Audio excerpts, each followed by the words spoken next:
It's a pleasant good night to you. This is the Marcia Week Show, and you are watching right here from Barbados. We are coming to you live from Barbados, I needed to say. You are watching from various countries. I know there are people logged on from the US and from the UK and from wherever. We're just so happy to have you, but we are coming to you live from Barbados. Welcome to the Marcia Week Show. And we are going to ask you to like, to subscribe, to share, okay? So you're going to see that little bell right there. We want you to hit that bell. We want you to subscribe. We want you to like the show. We want you to share. Tonight's show is going to be quite exciting. We had an amazing show on Wednesday, didn't we? Yes, got some people upset. But we had a great show, and it's great to see you all. Merry Christmas to everybody. Oh my goodness, I know some of you are out shopping, but we're going to still have some people on tonight. Did they start the night shopping, Christmas night shopping yet in Barbados? I'm not sure. But already I could see that we are not at the numbers that we're accustomed to be at already. So I know something is happening. So you're going to have to help me.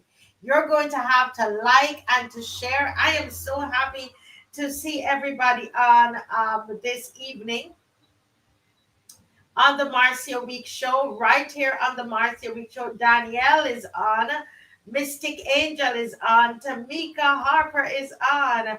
Oh my goodness. Judy Jilks, good evening. Joy and Faith, good evening. And I'm taking the names. I have to take the names down. I'm asking one of our admin persons to take the names because guess what? Those who are early and are always on early, we are going to do a little raffle for you. And I'm going to show you something really, really great and wonderful that you're going to win. So BAJAN Boy, Jacqueline Aline, Anika, yes, good night. Owen Hines, good night from Philadelphia. Hasbro, good night. Good night, Hasbro. Jefferson Silvers, good night. Sharda from Trinidad. Hi, Sharda from Trinidad. How are you? Oh, wonderful. We have some stuff we're going to deal with about Trinidad tonight. Sir Alfred Benjamin, good night. Dr. William Anderson, Gittins, DD, good night. Beverly Prescott, good night. Tamika, good night.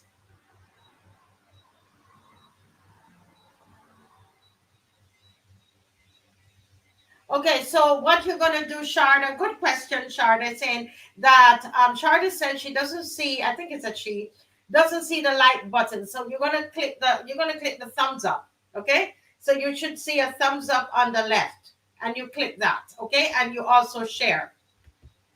All right?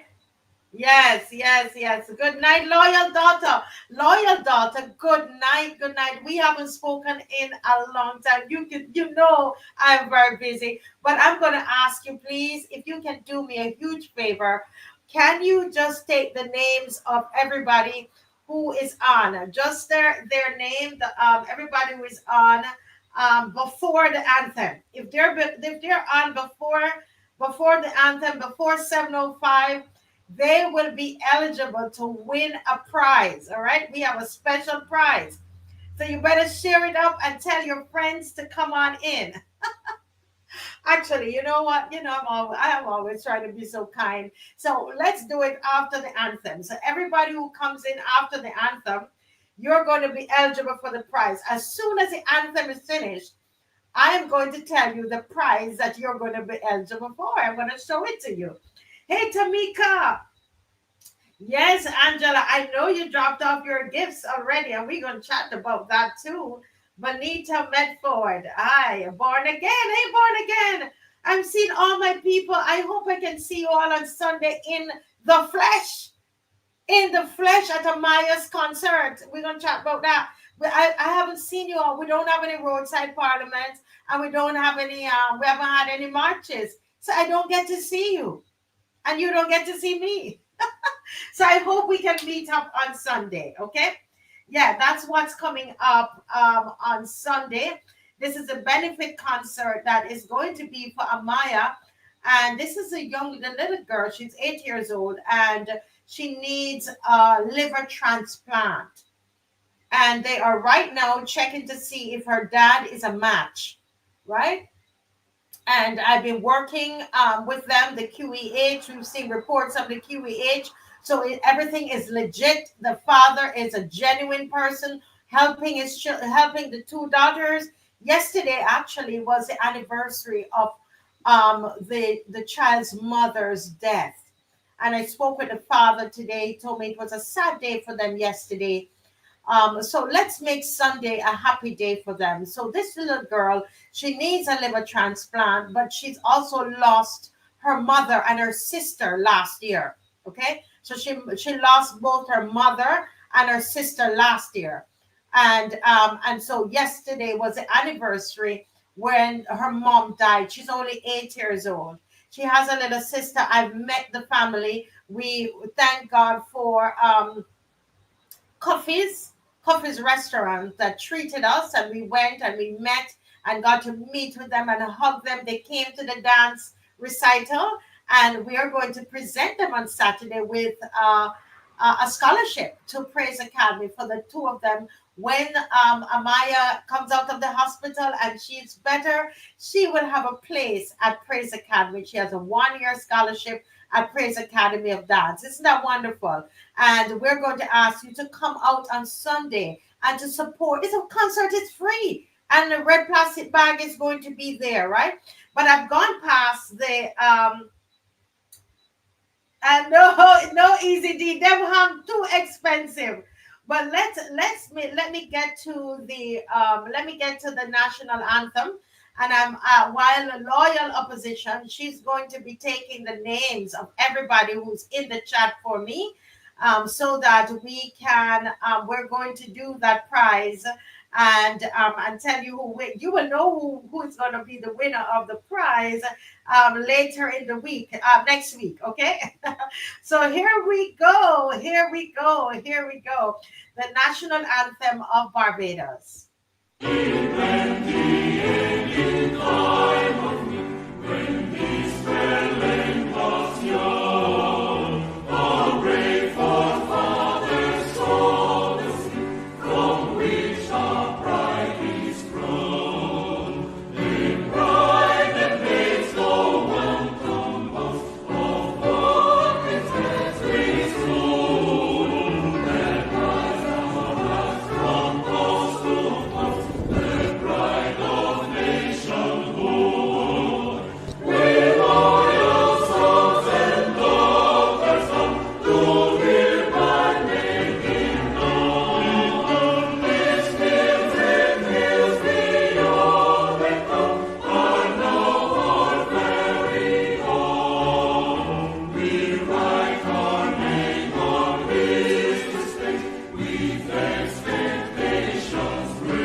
And yes, Barbados. Yes, Barbados. And I know it's Christmas, but listen, this is why This is why our show exists. This is our song, Loyal Opposition. Loyal Opposition. Fall in line. We haven't said that in a long time, have we? Fall in line. Loyal opposition. Loyal opposition. Fall in line. And that's the song. That is the music. That is what brings us together. It is the gel. It is the gel. And we will not forget that. We will not forget it. Well, I did tell you all that we have a special, we have a giveaway that we're going to raffle this cup where this particular thing. Dave, can you show it, please? I gave it away. But look at what it is again. Those that joined,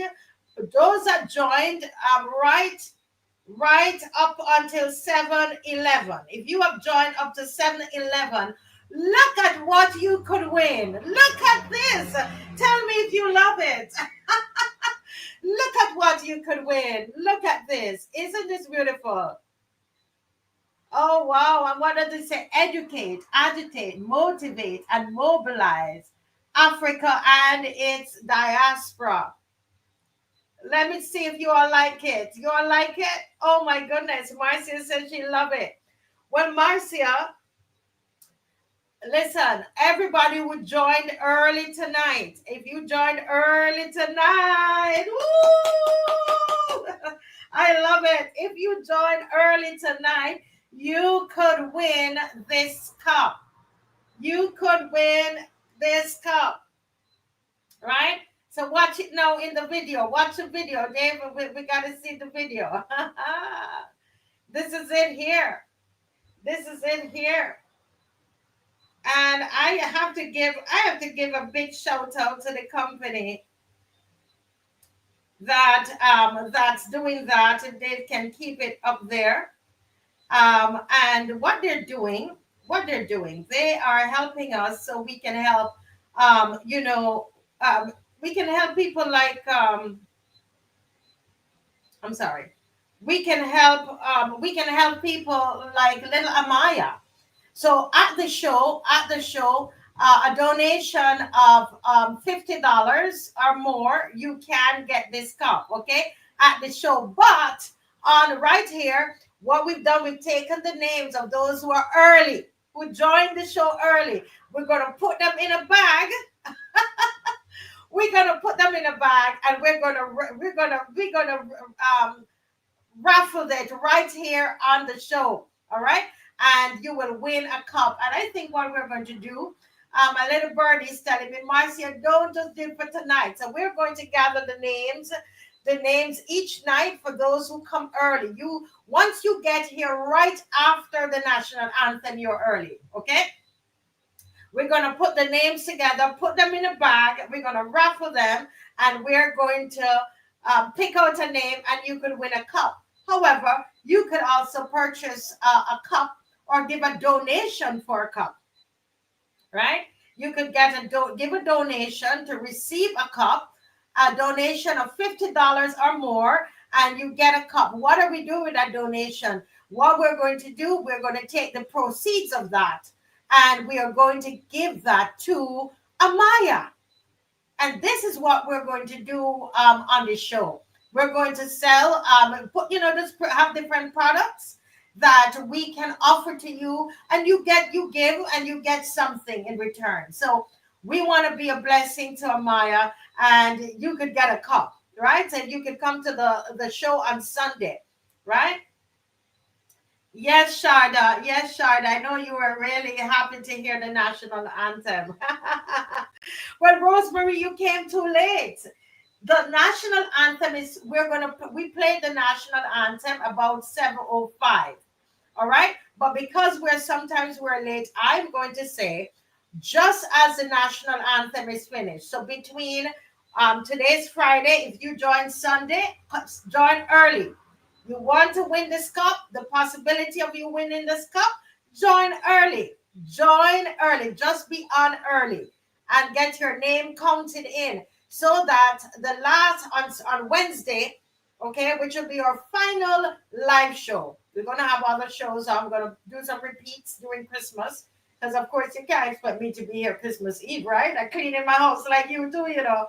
So we are going to, what we're going to do, we're going to raffle all the names, and then we're going to pick out a name that will win this cup. All right. But if you come to the concert on Sunday, on Sunday, are you all liking the cup? Shardia says a great idea. Shardia is watching from Shardia is, yes. Judy said watching from Trinidad. Judy says that she loves the cup. Yes, yes, yes, yes, yes. Oh, Beverly said she's beautiful and she loves it. Even Easy D, Easy D. I know Easy D. Let me tell you, Easy D got an award from the Prime Minister. And I've been asking Easy D, did you win the award? Is it true that you won an award? And if it is true, did you win an award for being on the show here and keeping tabs on the show? But even Easy D is loving this cup. And Easy D, you can purchase one, or you might just win one and you can give it to the Prime Minister. What do you think? Easy D, you can win one for the Honorable Mia Motley and take it and share it with her. Wonderful, wonderful, wonderful. Yeah. Yes, yes, yes. Wonderful, wonderful. Well, that is something new, and you will hear more about it. You will hear more about it on our page, on the YouTube page, and this is one way that you can receive something while you give something, okay, towards whatever the cause it might be. Whether it is something, probably equipment for the show. Right now, the diaspora, they help with equipment for the show, etc. But this is a way where we can give you something as you give to us. Okay, you like the idea? Let me see thumbs up if you all like the idea, because we're a family. Yes, Jillian, that's creative. You like it? Yeah.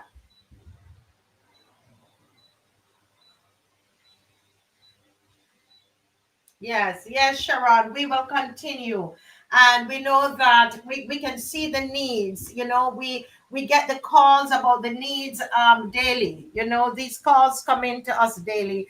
And this is one way.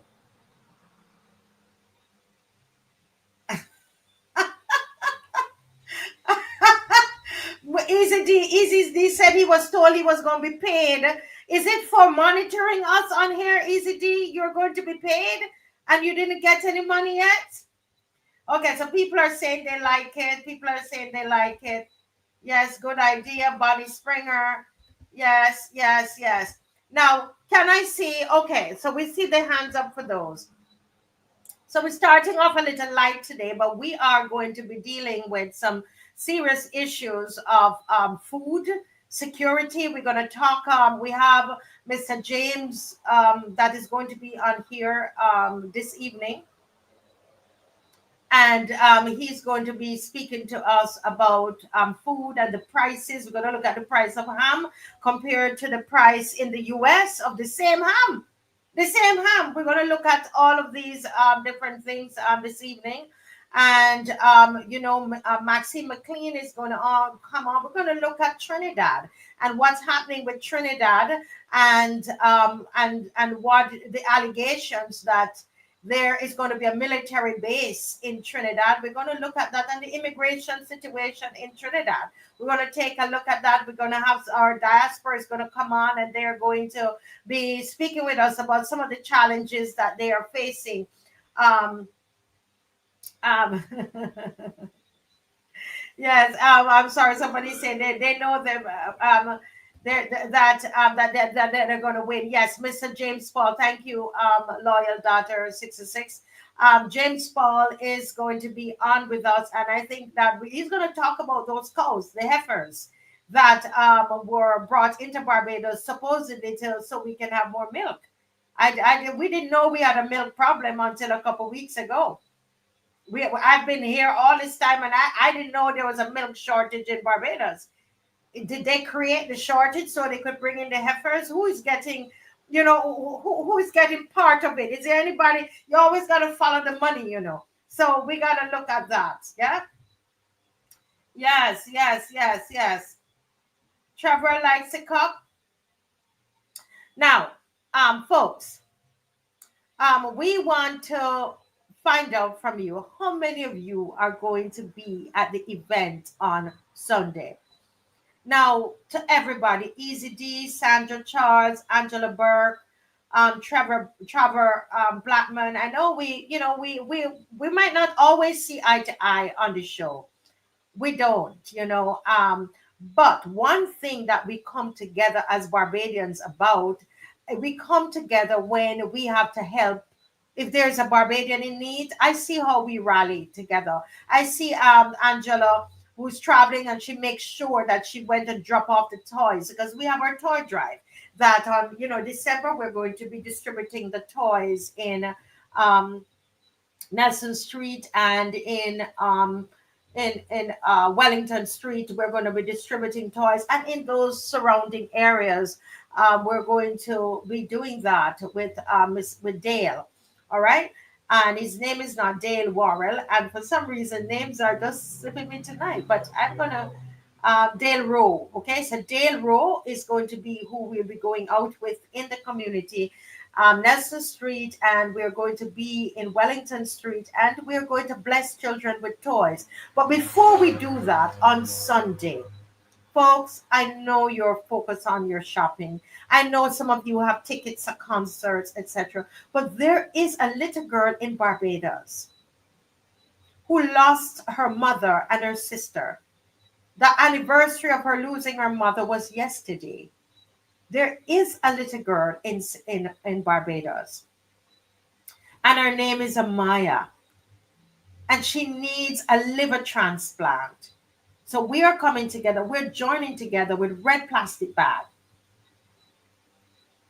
Anybody know Red Plastic Bag? Who knows Red Plastic Bag? Red Plastic Bag is going to be there. Sir Ruel is going to be there. Timon is going to be doing some poetry. Praise Academy is going to dance. We have so many artists that are going to be there, and the show is free of cost, and we are inviting everybody. Bring the family down.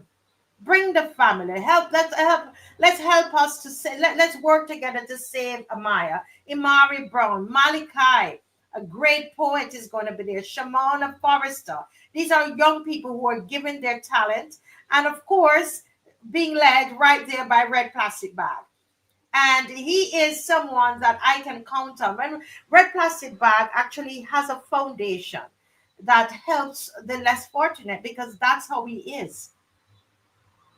And so I'm asking, can I see the hands up of those who are going to come down? Put on your clothes. I know we love to just turn on our computer, and we've gotten accustomed, Angela, we've gotten accustomed to just, since COVID, we don't really like to go anywhere. But I'm inviting you out. Okay? You don't have to be dressed up. Okay? Just come on down. Even if all that you have is a hug for this young girl, come and give her a hug or a smile. Come and give her a smile. She's going to be there. Okay? Yes. So R.P.B has his Red Foundation, and I've known Red Plastic Bag for years. And what I know of him is the work he does off the work Red Plastic Bag does off the stage. And Mr. Stetson Wilshire is his real name. He has been speaking to my husband and I about this Red Foundation for years. And I'm so happy to see him put it together. He's a patron of it. Yes, the Red Foundation is not directly behind the show, but I just brought it up to say that this is the kind of person that Red Plastic Bag is. And I love my St. Philip people, my Mac Finger, and my Red Plastic Bag. Listen, I love those gentlemen because they give back. They give back. Carl Alf Padmore, originating from St. Philip, and he told me, he said, Marcia, I have another event, but if I can get down there to MC the latter part of the show, I'm going to do it for free for this young girl. So we're asking you to come out. So, Matthew Brown, are you coming, Matthew Brown? Are you going to be there? Matthew, you can wear whatever color, Judy. I know you're going to ask about the color because Judy loves to dress up. Judy loves to dress up. Yeah. Yes. Stetson Wiltshire. Yes. Let me say Stetson Wiltshire. Mr. Stetson Wiltshire. He's a humanitarian. He doesn't, you don't hear of all that he does, but Dave and I can tell you because we have worked with Mr. Stetson Wiltshire. That's a gentleman you see there. I'm telling you, a real gentleman, and McFingal as well. These are good people. Carl Alf Padmore, wonderful people. Little Rick, all a lot of these are from people from St. Philip, and I can speak of who I know. Gabby as well. Wonderful Barbadians, and he is giving of his time free of cost. Free of cost. Okay, right. So we wanted to come in person. Everybody, come in person. Yeah, where is it going to be? Bay Street. It's going to be on Bay Street, right there at Coffee's, right? Coffee's Restaurants on Bay Street. It's opposite Nautilus. I hope I'm pronouncing that well. Nautilus, opposite there on Bay Street. Very easy to find. Okay, and there's going to be fish cakes. Always have fish cakes. Fish cakes. Then they have these wonderful saltfish saltfish and bakes, and of course the regular fried chicken and so on. And the place is going to be decorated and all of that. It's going to be very, very beautiful. How many of you are coming? Somebody said they're going to come dressed in red plastic bags. That's his stage name. His name is Stetson Wiltshire. It's near Bird's Nest. Yeah. I don't see anybody saying they're coming. What's going on? We don't have money to add. We don't want to use money to advertise. Okay, so all the advertising is being done by us, the loyal opposition. So we are depending on you to come out to support this little girl. How many of you are coming? Sandra Charles live in Trinidad. This is the location here. And throughout the night, we're going to be throughout the evening, we're going to be talking about this. But that's the location there. Dave, could you show the location again?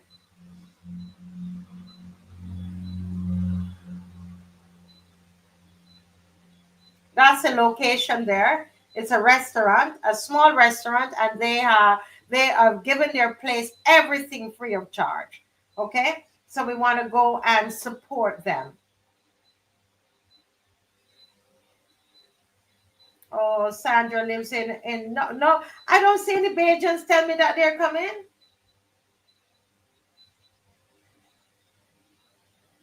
No, nobody's coming. Oh my goodness. Wow.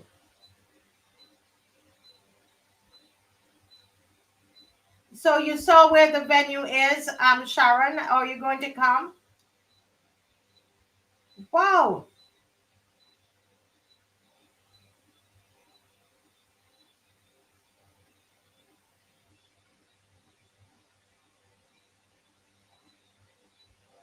I don't see anybody coming. Don't tell me we're going to have to be Sharon. Okay, Sharon. One person from the loyal opposition. So it's myself, my husband, and one person going to be there for little Amaya.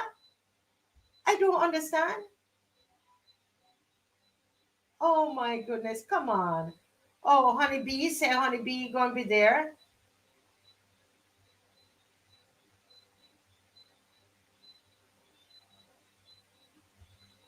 Okay, Easy D is not here.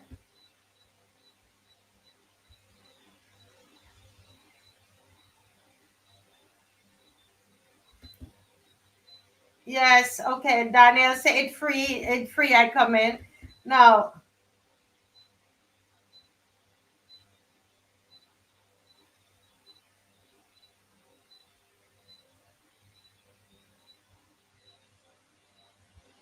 Yeah, yeah, yeah. All right. Okay. Wonderful. Wonderful. Wonderful. So we will continue to push it throughout the evening. And I'm supposed to have Mr. James Paul to join me now, but for some reason I am not seeing. Is it my fault? 7:30. I'm not seeing Mr. James Paul. Where is Mr. James Paul?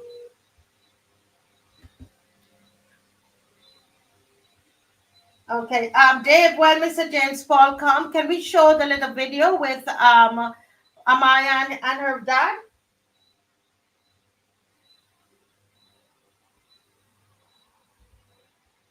Can we show the video with Amaya and her dad, Dave? Being sick gets help.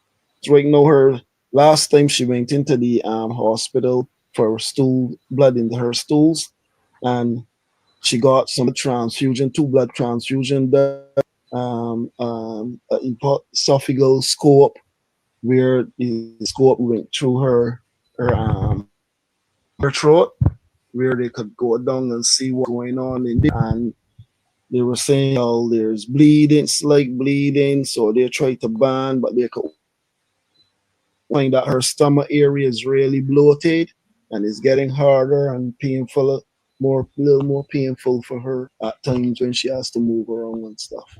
The father of five says his daughter, who often tells him that she just wants to get better to play, attend school on a regular basis, and do what other children do, was diagnosed with the health condition at 11 weeks old. He says doctors have informed him that they can only treat Amaya's symptoms as best as they possibly can until she receives the transplant. The doctors have said that she might not have made it to at least 3 years old, but she's defying the odds and she's fighting on because she says she wants to live and she wants to be a nurse and can help people. The family has approached the QEH in the past for assistance. We would like her to get like a little GoFundMe going on, something that would help bring in some funds that we could get our passports and stuff in order so that she could get a chance, even if we could go there in Colombia. Amaya lost her mother, Sharianne Holmes, to a severe asthma attack last December, as well as her 9-month-old sister earlier that year. Anesta Henry, CBC News. Yes, so that's little Amaya, and throughout the night, we're going to keep talking about her. I'm going to ask everybody to like and share the show, please. Like and share. Very, very important that we continue to do so. And I like what Daniel is saying that while we're going to attend the concert, it's important for us to pray for her. She was at our show with all of the little children at her dance show on Sunday, and she came backstage, and all those little girls they put their hands on her, and one of the little one was also about 8 years old. She prayed for her, and those children they've made a commitment to pray for her every time before they go to bed. They're going to pray for Amaya, and some of them will be at the show, and we're going to present Amaya with a little scholarship to come to dance when she gets better. That's our faith that she's going to be well, right? Yes. So, yeah. All right. Okay. Wonderful. Wonderful. Wonderful. All right. So we have with us Mr. James Paul is here with us. Good evening, Mr. Paul. How are you? Not bad and good evening to you and your listeners. I was listening to your story about the little Yes, girl. sir. Yes, sir. Are you coming on Sunday? It's I'm five not o'clock. sure. It's at 5 o'clock in the evening. Yes, sir. Okay, I will make an effort to come. I'm not Yes. going to guarantee. Yes. Okay. Please, if you have grandchildren, children, and can let them come. It's important for, I think, for even our children to see that everything is not perfect. You have Mm. somebody's going into Christmas with something like this, and they still have to try to enjoy Christmas. So it's Yes. good to let the children become exposed to all that is happening. But Mr. Paul, we are here to talk this evening about our food situation in Barbados. Yes. I know you don't like me to say it's a crisis, But I was saying to the viewers, the first time that I've heard that there was a shortage of milk in Barbados, probably there was always, it has happened before, but I was never aware of it. Mhm. It was on until a couple weeks ago, and then all of a sudden we heard that they're bringing in special cows, some heifers. Mhm. They're bringing them in. Some people might say we had them in the country before, but anyway, we're bringing in some heifers to come in and supposed to be, beefing up our milk supply. I'm using Mhm. all the puns this evening, but and yeah, so do we needed that? Did we do we suffer from a shortage of milk, Mr. Paul? Well, first of all, I would say yes. Mm-hmm. And we needed to do that because of the fact that our milk herd, has actually declined from what it used to be, say, 10, 15 years ago. And we had to try to find a way to deal with that. And then our ability to supply, because, for instance, in the heydays of our dairy production, we used to supply over 6.8 million kilograms of milk annually. Mm-hmm. We are now just about half of what it was then. So that significant decline of about 50% in milk production is something, it is, we shouldn't do it. Added to Mm-hmm. the fact then that what we are seeing is that we are not able to cater to the current demand of consumers for milk. So you've had a decreasing amount of milk being produced by Barbados, and Mm-hmm. then which has been occasioned by a decrease in the animal population. And then we are not meeting what we normally produce because Barbadians consume, in addition, we have a large tourist community, quite a Mm-hmm. great deal of milk.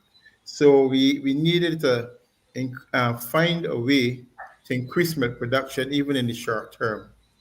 The Yes. quickest the quickest way to do that is by um, finding animals, which basically heifers, mothers who will actually breed immediately, so you get the milk from the cows. So that's the Mm-hmm. quickest way, because it takes 2 years to produce Yes. an up to where it can actually breed. So that is a long process. So if you're not producing enough heifer calves, it means that Mm-hmm. we have to get the milk from somewhere, bring it in. So that's how we do it. Mm-hmm. Just to add to, there is this thing that people feel that somehow we are falling down because we cannot breed our calves, and we are not doing enough to sort of manage our animals to sort of get enough calves to produce milk. That is not the case sometimes. We cannot control nature. So, for instance, as you know, the only way you get milk from a cow is that it must have a calf. It Right. must go through that pregnancy. Um, and if, though, in any one year, you are not producing enough heifers, that has female calves, that will at some point, once it reaches the 2 years, it will have a baby. You're going to have a problem. Okay? So the problem is, part of the problem is that despite the fact that we have been, using technology to bring in sex semen and all kind of other things, that has not been enough Uh-huh. in order to be able to produce the amount of female calves in as fast a rate as we can. And in some cases, what has happened is that sometimes we have a disproportionate amount of bulls being Mm-hmm. born as against heifers. So that's the Mm-hmm. problem. The calves, our cows are not producing enough female calves so that we can, of course, be assured on a long Mm-hmm. term basis that we have enough calves in to produce milk, cows to produce milk. So that is the problem there when it comes to the That's right. milk. But And we it is have had this before. Was this been such a crisis before? Because I know that at one point they were bringing in skim milk from Guyana. So because the it milk wasn't. the product that they were bringing in from Guyana is in no comparison. to what we produce here. That is powdered milk. Okay? Powdered milk. Powdered So, milk. Right? This right. is fresh milk, fresh pasteurized milk that we make in Barbados, produced by cows. Okay? That really is that are born here, or in this case, we have no imported cows that they are already pregnant, and when they come, within a matter of months, those cows will be dropping calves in order to give milk at the same time. But have we I mean, what about the fact that you're taking them from their home, Mhm. and you're putting them in a different environment? Do you think that the environment is going to affect, the productivity, how much milk we get, or whether they're going to live? Will they have the fate of our black belly sheep that we don't know anything about? That what's going to happen? All right. First of all, let me just say that we have done. I know we have done at least two previous imports. At least I've been involved in. Yes. Okay. And the cows have not really suffered as a result of moving them from one environment to another. Mm. Um, I hear people say, that you're taking them from the temperate environment, bringing them to the tropical environment. But the truth is, really, we've always had Holstein cows in Barbados. It has to do with the care that is being extended to the animals. The care. Um, So do Care. do we do we have we gone through the system of how to care for them? The farmers who have them, do they know how to care for them? Well, yes. In the same way that we have dogs and cats and all kinds of domestic animals here, and if you don't care for them properly, they will suffer. The same thing Mhm. applies to these animals. So I hear the argument made by some people saying that they're coming from a temperate climate and come down here. It's not the first time it has happened. And once you look after the animals and provide them with the type of environment that will help them to thrive, they will survive. And Yeah, the Holsteins are actually much better producers of milk for us down here than some of the other breeds that you have yeah. at the same time. So in So in this case, I mean, you would say this is a good initiative from government. I would say it is a good initiative. And actually, the farmers themselves, I would say on the part of the farmers that they're the ones who came up with the recommendation to government. Government gave support, which I would like to thank government for that, for the fact that they gave Very good. support and listened to the farmers. So the thing is really that the farmers themselves know what is required, okay, and they will do what is necessary to ensure that things go well. And look, it is a question of management.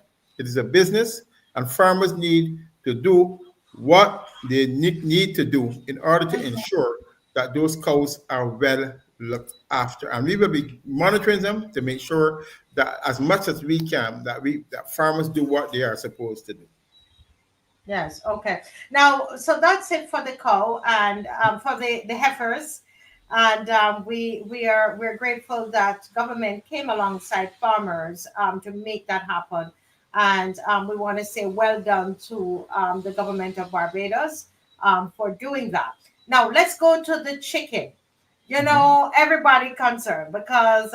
We see the price of ham, which we're going to deal with. So, but take a few minutes.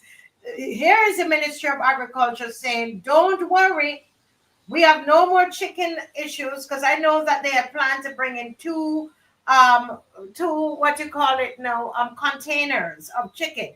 I was told two large containers supposed to come into the island. So what is happening with chicken? Are we going to see chicken on the shelves in Barbados? Again, Marcia, I have been criticized. I was even pilloried by Mm-hmm, politicians or whoever about the fact that I said that we mm-hmm. really do not have a big issue when it comes to chicken. Why? Right? Look, the fact of the matter is that during the period of this shortage that we had, okay, Mm-hmm. yes, it was experienced mostly by the supermarkets who Right. demand a particular type of chicken, and they only sell fresh chicken, fresh poultry, okay? Yes. Also, too, in respect of the restaurants demand poultry or whole chicken or whatever cuts they get of a certain size that you have to be very that producers must produce according to the specifications set out by the restaurants, right? Mhm. Mhm. However, I can say with a matter of definitiveness that there were some establishments in this country that never ran out of chicken. Why? Because of the fact that they established supply chains never ran out. Mhm. The problem, for instance, was localized to one of our larger producers who had a difficulty, okay, because they are the major suppliers of poultry to our supermarkets. They had a difficulty. That difficulty has now been solved. So now the supermarkets now have more steady supplies.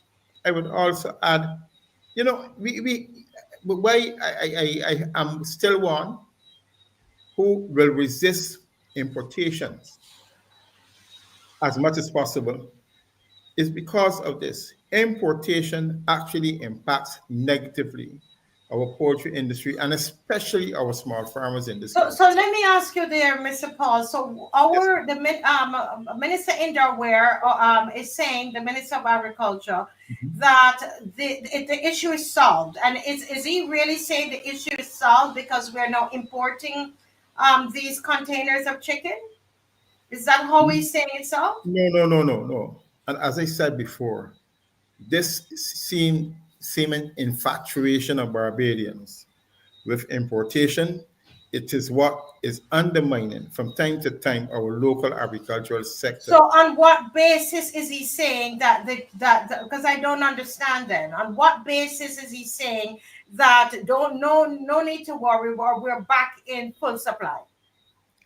Because of the fact that our producers, our local producers, at least one of the key local producers, have solved what the issues were for I them, got you now. Mhm. okay? And they are Yeah. now able to come back to full supply. They had problems supplying the market for fresh chicken at the supermarkets and from also the restaurants. That is what the problem was, okay? But Mhm. to extend that then to a whole industry where we had other people who were receiving adequate amounts of poultry for their own establishments, I think that that was a bit that is fear mongering, and I would put it that way. It is fear mongering, and it is also offering importers an excuse to go ahead and say, you see what I Ah. tell you, these fellas cannot handle on their own, so let's try to increase the importation of poultry. That is, and Mhm. that in itself is something that again we will fight against because we believe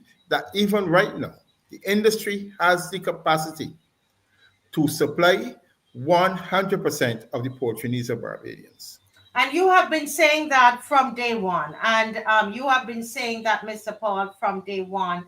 But Mhm. I know that I've spoken to someone here with a leading restaurant that does chicken. I won't say the name again. And they told me assuredly that in a couple weeks that they were told by the government that Mhm. they will be importing these containers of chicken. But as you are saying, and I agree with you, that's not the solution to the problem. Marcia, I will hope that does not take place. And I'm being very frank. Okay? There is no reason to grant import permits to any restaurant here to import No, no, fresh no. It poultry. wasn't the restaurant. It was the government that was. Oh, This is what, and just reporting what someone mhm, who owns one of the leading fast mhm, food restaurants here told me, because I called mhm, and spoke to them, and this is mhm, what they told me, that the government is mhm, going to be, um, importing some containers of chicken, and he said we might not have any chicken this week. We might have to close our restaurant. However, in a couple weeks, we know that chicken is will be here. So that's why I was wondering if that is what Mr. Underwear was speaking of, but you said no. No, listen, I can't speak to that. And that, to my mind, is fear mongering. As I said before, I want to be very clear, there is no reason for the wholesale importation of chicken. Okay. And what I would say is this, that buyers of chicken in Barbados, especially our restaurants and our supermarkets, need to work closely with our producers, work closely with the BAS. let us, and not only with one producer, and that is what I want to make clear, because sometimes we have a situation where we feel that when you work with one producer, or that is working for the industry. Not so. Okay, let us work with our producers, the BAS, okay, to see how we can get more consistent, problem-free production of poultry on the part of all Barbadians, because we have over 1,000 people who actually produce, or who are producers of chicken in this country. And I'm sure that Barbadians would not want to go to the stage that by importing poultry, that they compromise the livelihood of these people. That is what we Yes. need to do, But right? my question is, and I'm asking the question, you are not, I'm asking the question, and my question is to those in government who, because I know they watch the program, why is this fear mongering happening? Why is it that, because we heard it and it came officially from the mouths of people in government that there is a shortage? Why is that? Is it that there are some importers who wanted to import chicken? Mr. Paul isn't asking that. I am asking that question to those in government. Was it done so that it will make it easier for importers to import chicken? Just wondering. It's just a thought out there. But let's move on to ham, because we move Mhm. from milk, we go to chicken, and we go to ham. And I have to show you something. We have 8 minutes. But Dave, can Mhm. you show him the Farmer's Choice ham that was bought in the US? And I want those from the various islands that are watching, because I saw, oh boy, I can't see my phone now, but I saw from Trinidad that their prices of their ham is nowhere near this price. Okay, so we're gonna work it out for you, Trinidad, and you tell us. All right, so let me move this banner. Let's move this banner so that you can see. And I checked with someone, a friend of mine, who said to me, Marcia, this is authentic. Okay.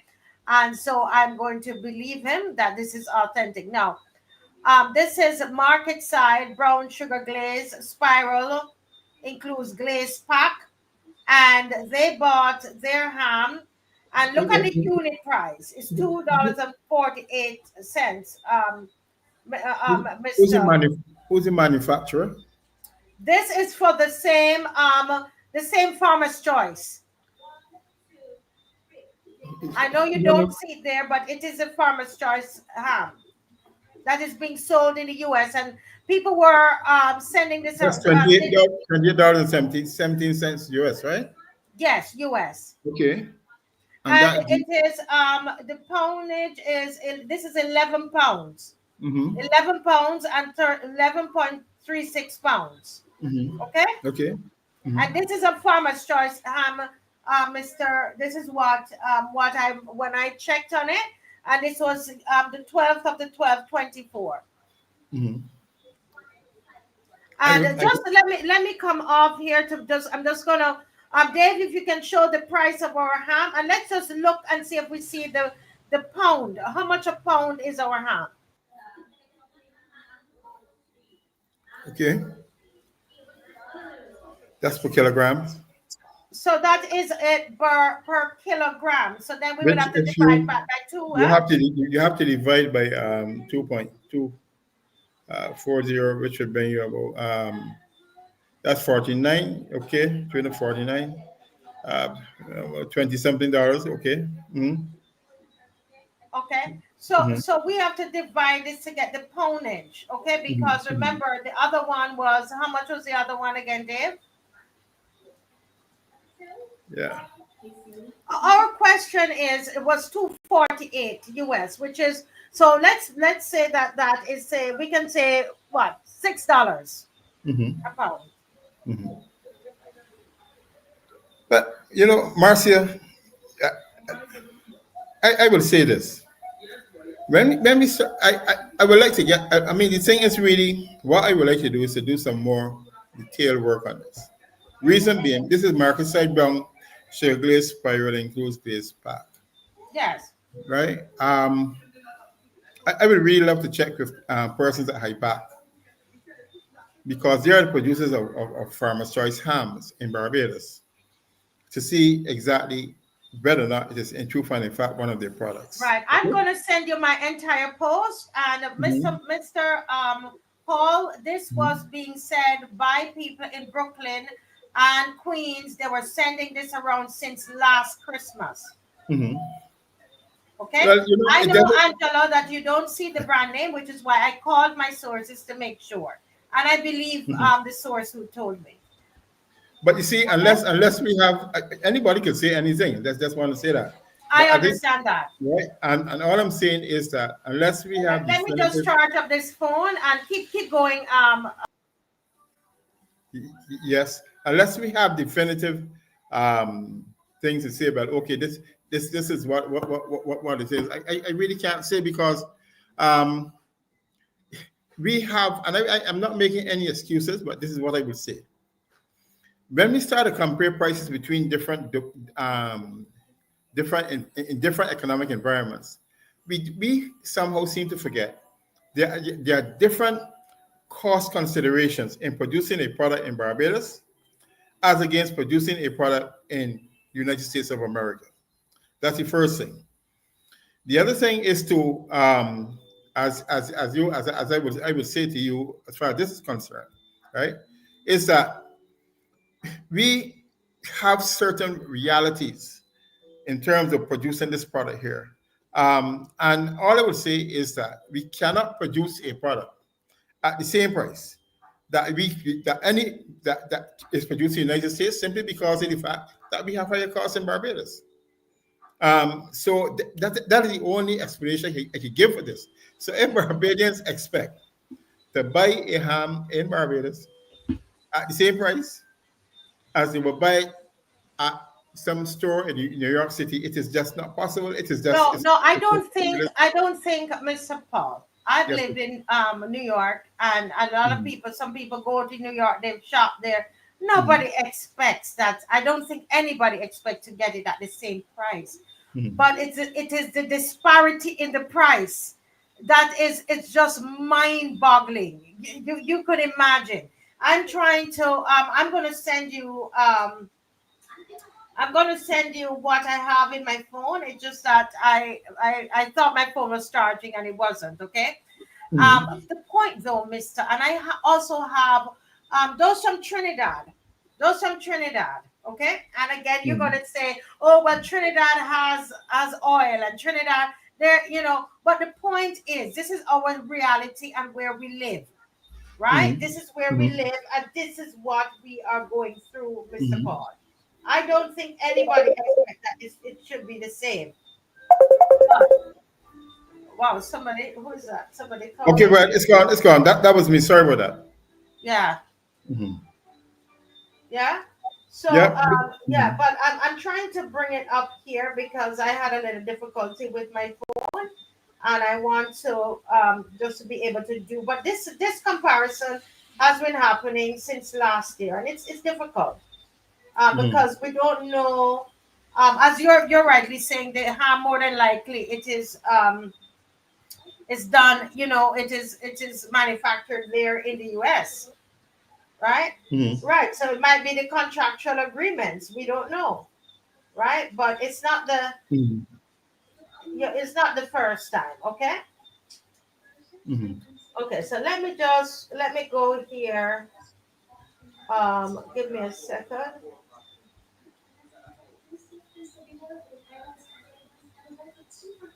Okay, so somebody's saying, Sandra Charles is saying, at a supermarket here in Toronto, tiger moths from Barbados are 89 cents. Do they also manufacture the tiger moths in overseas?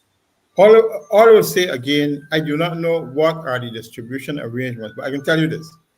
Some companies, even the United States, by the way, engage in what they call market penetration pricing.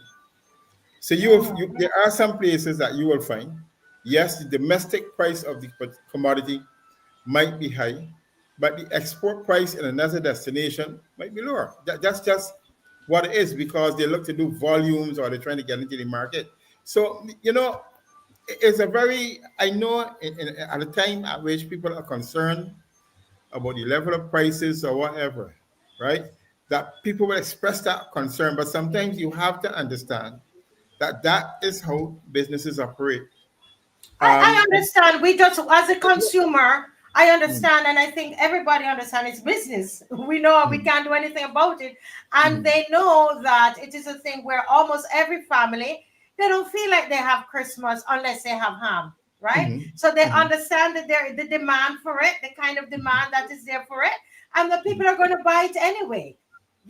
So because we don't feel like we Christmas have without this Christmas if we don't have ham. So we're being, but the question is, I'm saying, is it a case? I don't know if it's something that your organization can look into. Are we being taken advantage of? Is there a case where they can regulate the price of ham? Can that happen? Can there be some advocacy for this? Are they taking advantage of just the appetites of people? It's Christmas time, and so I don't know. Can I say something? Yeah. I will say this, that we have a habit, and I'm not making excuses again. I start off by saying that it is more expensive to produce a product in Barbados, okay? In fact, than a lot of other places, because we are a high cost destination. We pay people well. And for instance, we don't have the low price inputs that other people do. But And but efficiency says though, Mr. Paul, But let efficiency. me We finish. are. Go ahead. Go Let me ahead. finish. Let me finish. And I always tell this story. I want you to remember the story of Haiti. Why Haiti? Haiti used to produce their own rice and certain commodities. And what did the US, what did certain people in Haiti, good thinking people in the US do? Encourage the Haitians to say, you know what? We can produce this rice cheaper than you can ever produce it. Okay? In fact, Haiti at one point in time had a good agricultural sector. And they felt that other people, okay, could produce for them, because why not, instead of producing for themselves, the other people produce for them and they buy.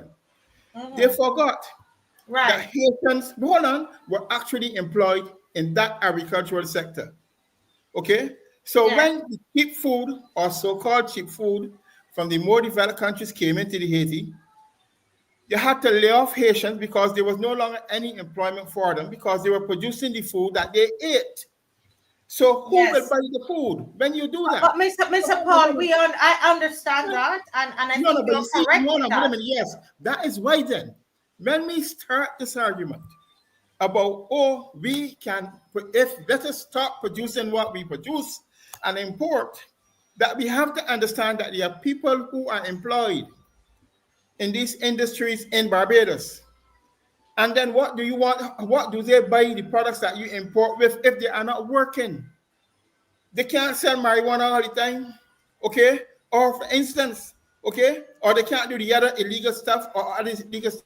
The point Yeah. I am making Okay, is that but Mr. Paul, if I can have a word in yes, there, what I'm saying is that we yes. understand that we do understand when you Maybe we have don't to understand well enough.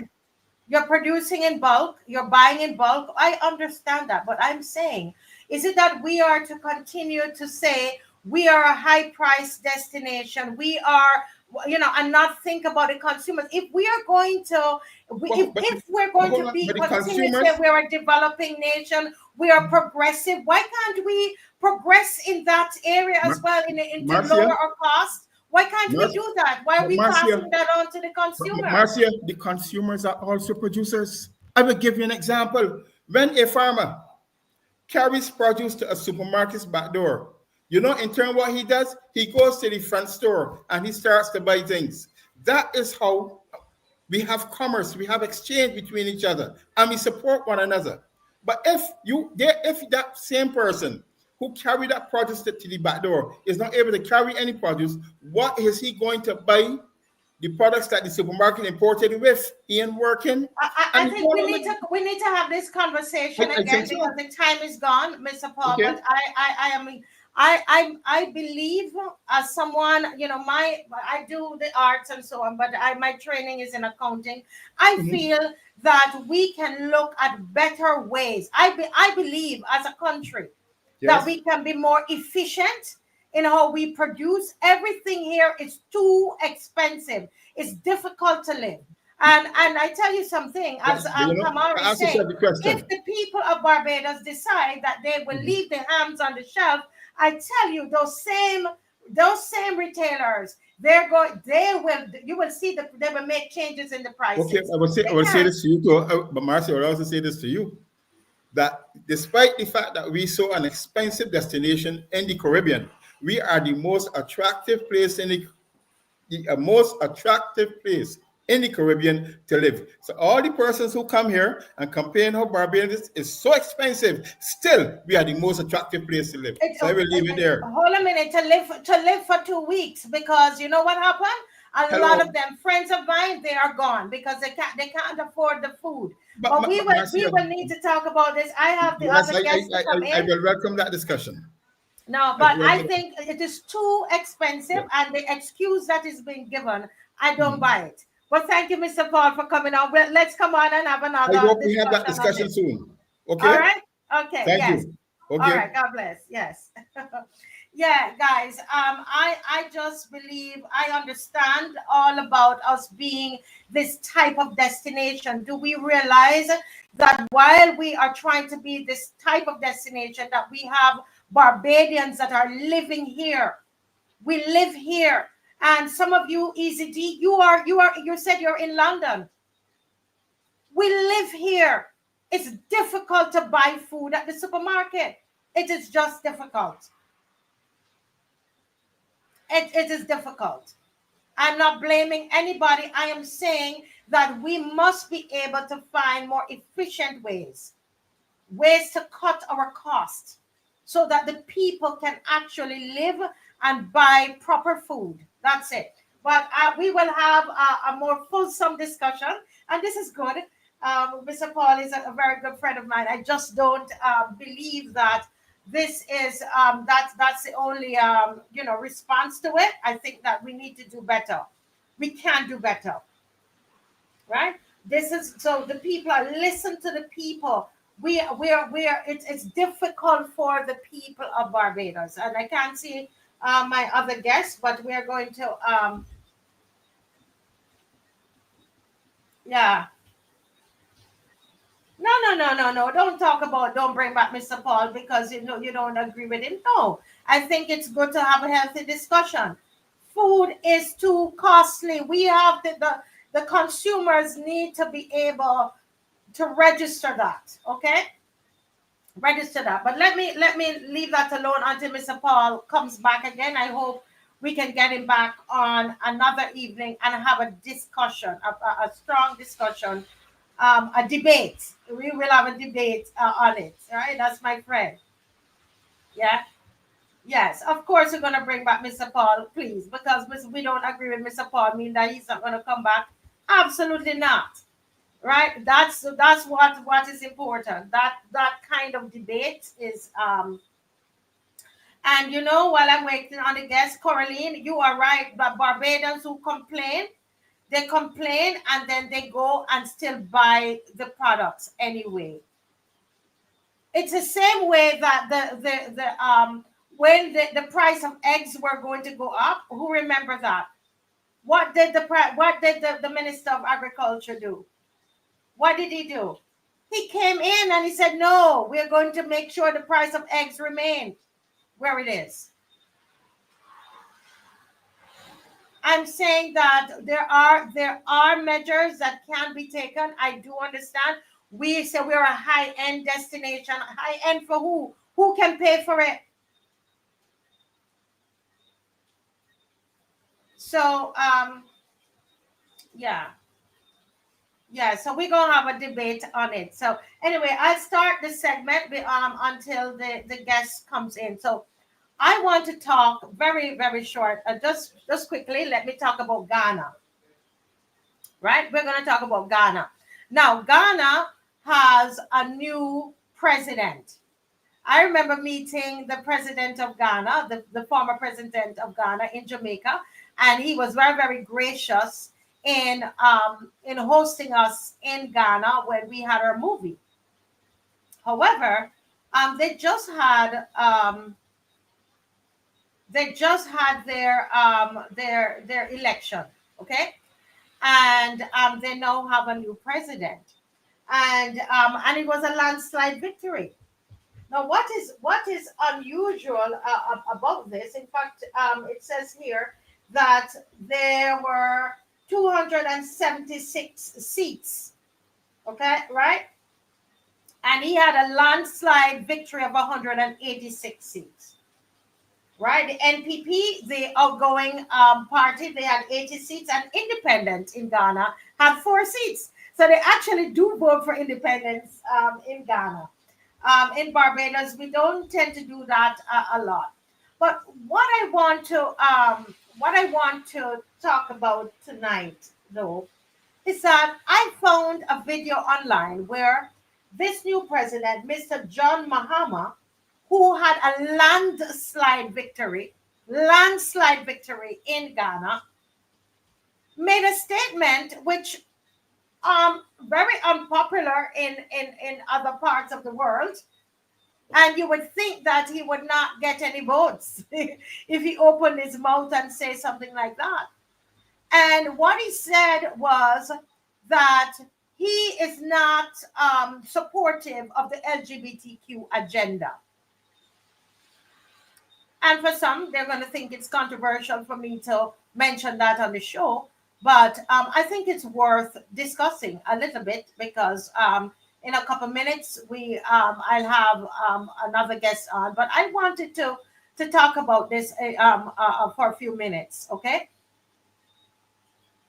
isn't that interesting?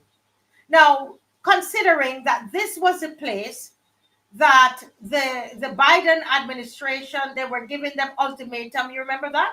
Remember we had the Senator Sam, who was here from Guyana, Sam Nayeti from Guyana, and he was, there was a real issue between him and the then president concerning this issue. And Ghana was speaking up at the UN about it and saying they're a sovereign country and the US should not tell them what to do. But isn't it interesting that here it is that the US was trying to force their way on Ghana with the LGBTQ agenda. Ghana pushed back. And the government that was seeking to facilitate what the US through Kamala Harris and all of them, what they were trying to do, that government is out. So it is that the people of Ghana, they were not interested in the LGBTQ agenda.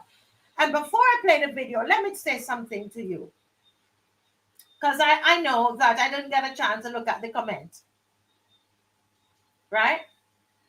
I want to say that it's important to understand there is a difference between the LGBTQ agenda and the person who practices that lifestyle. And I want to make that distinction. And I've always made that distinction all my life. All my life. I have LGBT people in the community that I can, who are gay, that I have this conversation with. You know what I mean? In Barbados, we have lived with the LGBTQ community. They're in our churches. They're on the choir.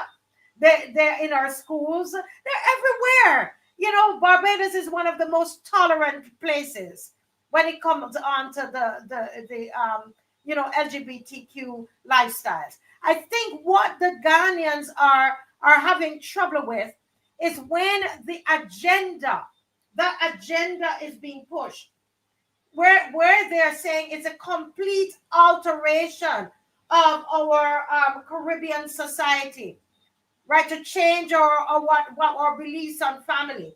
And I know some of you are going to get up and you're going to vex tonight because I share a different viewpoint. That's the problem. That's another problem with this agenda, not the people.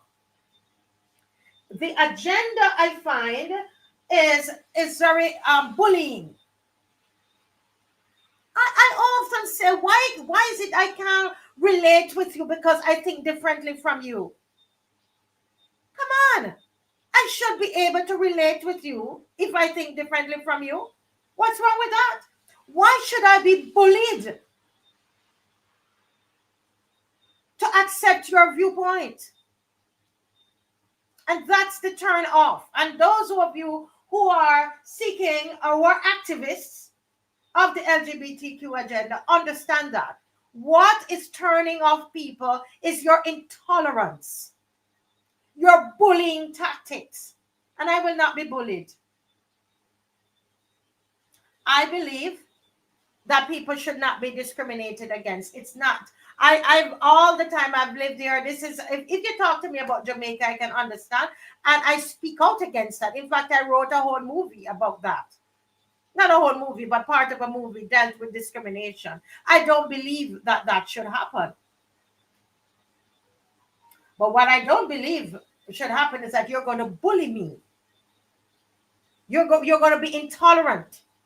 You're going to seek then to make sure that you put that in our curriculum. That's where I draw the line for me personally. And listen, me, I'm entitled to have that opinion. I do not believe that that should be pushed on children, should be pushed in schools. I do not believe that that should go into anybody's curriculum. I do not believe that churches and other places of worship should be forced to accept a certain belief system. No. Do I believe that churches should discriminate? No, they should not. Because I run my dance school. I employ everybody. I don't believe in it. And it's a taboo subject that whenever I touch it on this show, that everybody get all in their feelings and they're not going to join back. But that's okay. So if we can't, it does the same thing that happened with James Paul. People say, don't bring him on because we disagree. No. No. So here is the new president of Ghana. And why I'm showing you this is because here was America, as Mr. Paul was saying earlier, what they did with Haiti, they're trying to do with Ghana. And the Ghanaians didn't want it. And guess what? They voted out. That's not the only reason, but one of the reasons I can tell you, because I have a whole group of Ghanaians on my phone, and I can tell you they were not happy with that stance.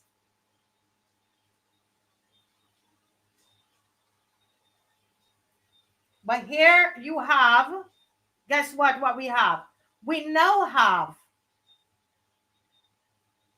this president who boldly stated this constantly on the platform, and the people of Ghana voted for him. But here was America trying to put their policies on him and on their country. That's not fair. That's another form. That's colonialism. That's neocolonialism. It is. And some of you who are you're all into Pan-Africanism, you don't have a problem with that one. But the Haiti scenario you have a problem with. But they're doing the same thing to the African countries. And I'm glad that Ghana stood up. The people of Ghana, not just this one man. Dave, just play a little bit of this clip, please. Me duty in my faith is against LGBTQ. Me Assemblies of God me.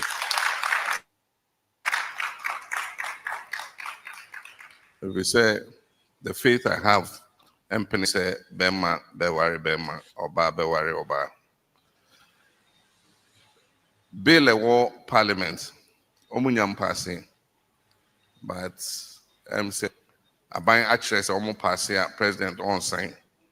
If he say the attorney general and say Bibi a private members motion. Obetimi a pass a bill with a private members motion, but any say a dekabia ebeto abanso. And based on that, the president said about on signing. In terms of idea between So parliament he's and the speaking in executive. his we have another video, but Na he's omokan. speaking. Dave, if you can pause it. Ebia some bill numa. Normal bibia it puts a charge on government. Na omo year. Okay, so he's speaking both in what do you call it again? In Tree. He's speaking in Tree and he's speaking in English as well. And if you search online, I was surprised. I just came up on my feed today. And he was and that was his stance. And he had a landslide victory in Ghana. Isn't that interesting? Now, there is something that has happened, and somebody here says, and Daniel, I agree with you. Let the people love who they want to love. But you see, the children, I believe that there has to be what you call boundaries. You can't come and change the curriculum. That's what I went on the streets of that. I went on the streets of Barbados and I did my one man march, whatever you call it, for that. And I will do it again. And you can all, I know my phone, you're gonna all be blowing up my phone, but that's okay. I will not be bullied.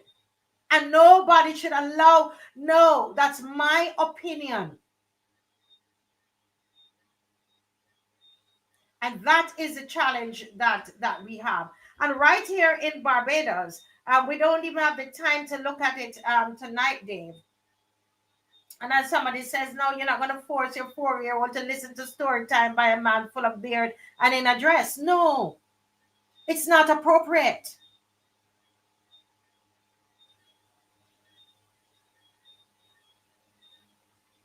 And I'm really hoping that those in the Caribbean will be able to stand up and our leaders stand up and decide what they really, what are they really saying? What are they really saying? In fact, Dave, I think let me talk with Miss McLean, who is coming in, and see if I can get can you play the video from Mr. Thorne? I don't know how many minutes it is.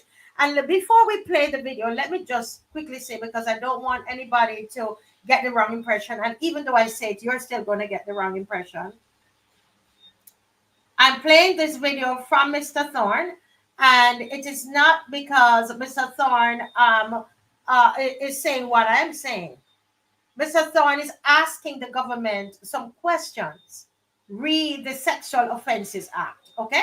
And we needed to do this ever since on the show, and it's been put off. But I felt this evening that I'm going to tackle this and let my phone blow up.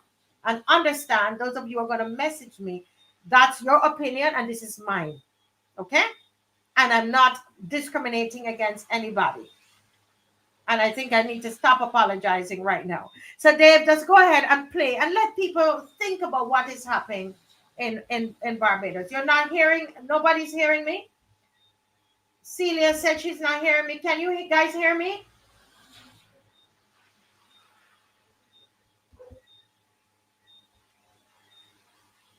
Are you hearing me? All right, go ahead, Dave.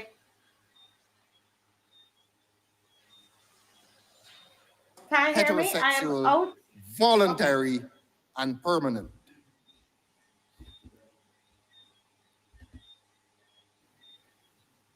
The previous legislation contemplated rape within marriage between a man and a woman. Between a man and a woman. It was heterosexual. This is what we have. The language of rape under the law that exists now until this government decides it sometime this afternoon was that the offense of rape is committed between a man and a woman. this parliament, this government, through the voice of this Attorney General, now makes the language gender neutral. It no longer speaks of a man against a woman, but it speaks of us against a spouse.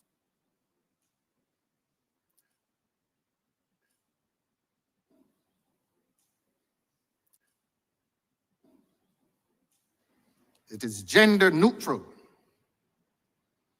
And presumably that may now or to wife committing offense against the husband, spouse and spouse, because it becomes gender neutral. And I'm not sure the learned Attorney General said this. He may well have done. He will correct me in reply.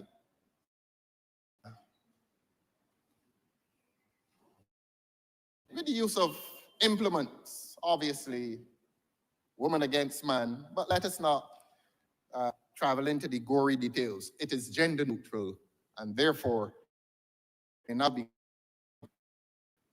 woman against the man. But it says spouse against spouse. So we have to be very careful how we pass law in this country. We have to be very careful of what we convey to the public by the passage of law. Maybe is taking us unwillingly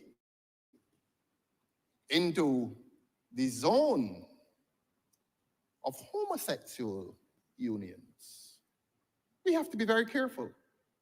We have to be very careful. There's something called, I think they call it the same-sex legislation. This is not same-sex legislation. Marriage in Barbados is still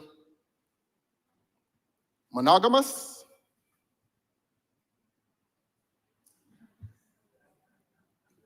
Still monogamous, sir. I paused because I knew. It is still monogamous. The case, hide and hide. You know the case, sir. And it is still heterosexual.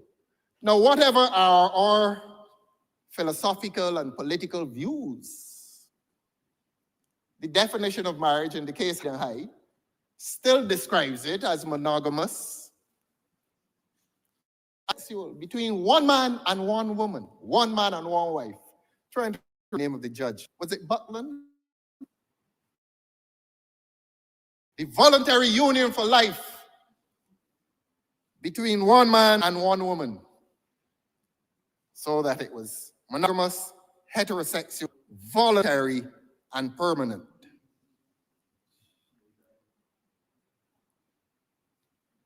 That was his definition of marriage.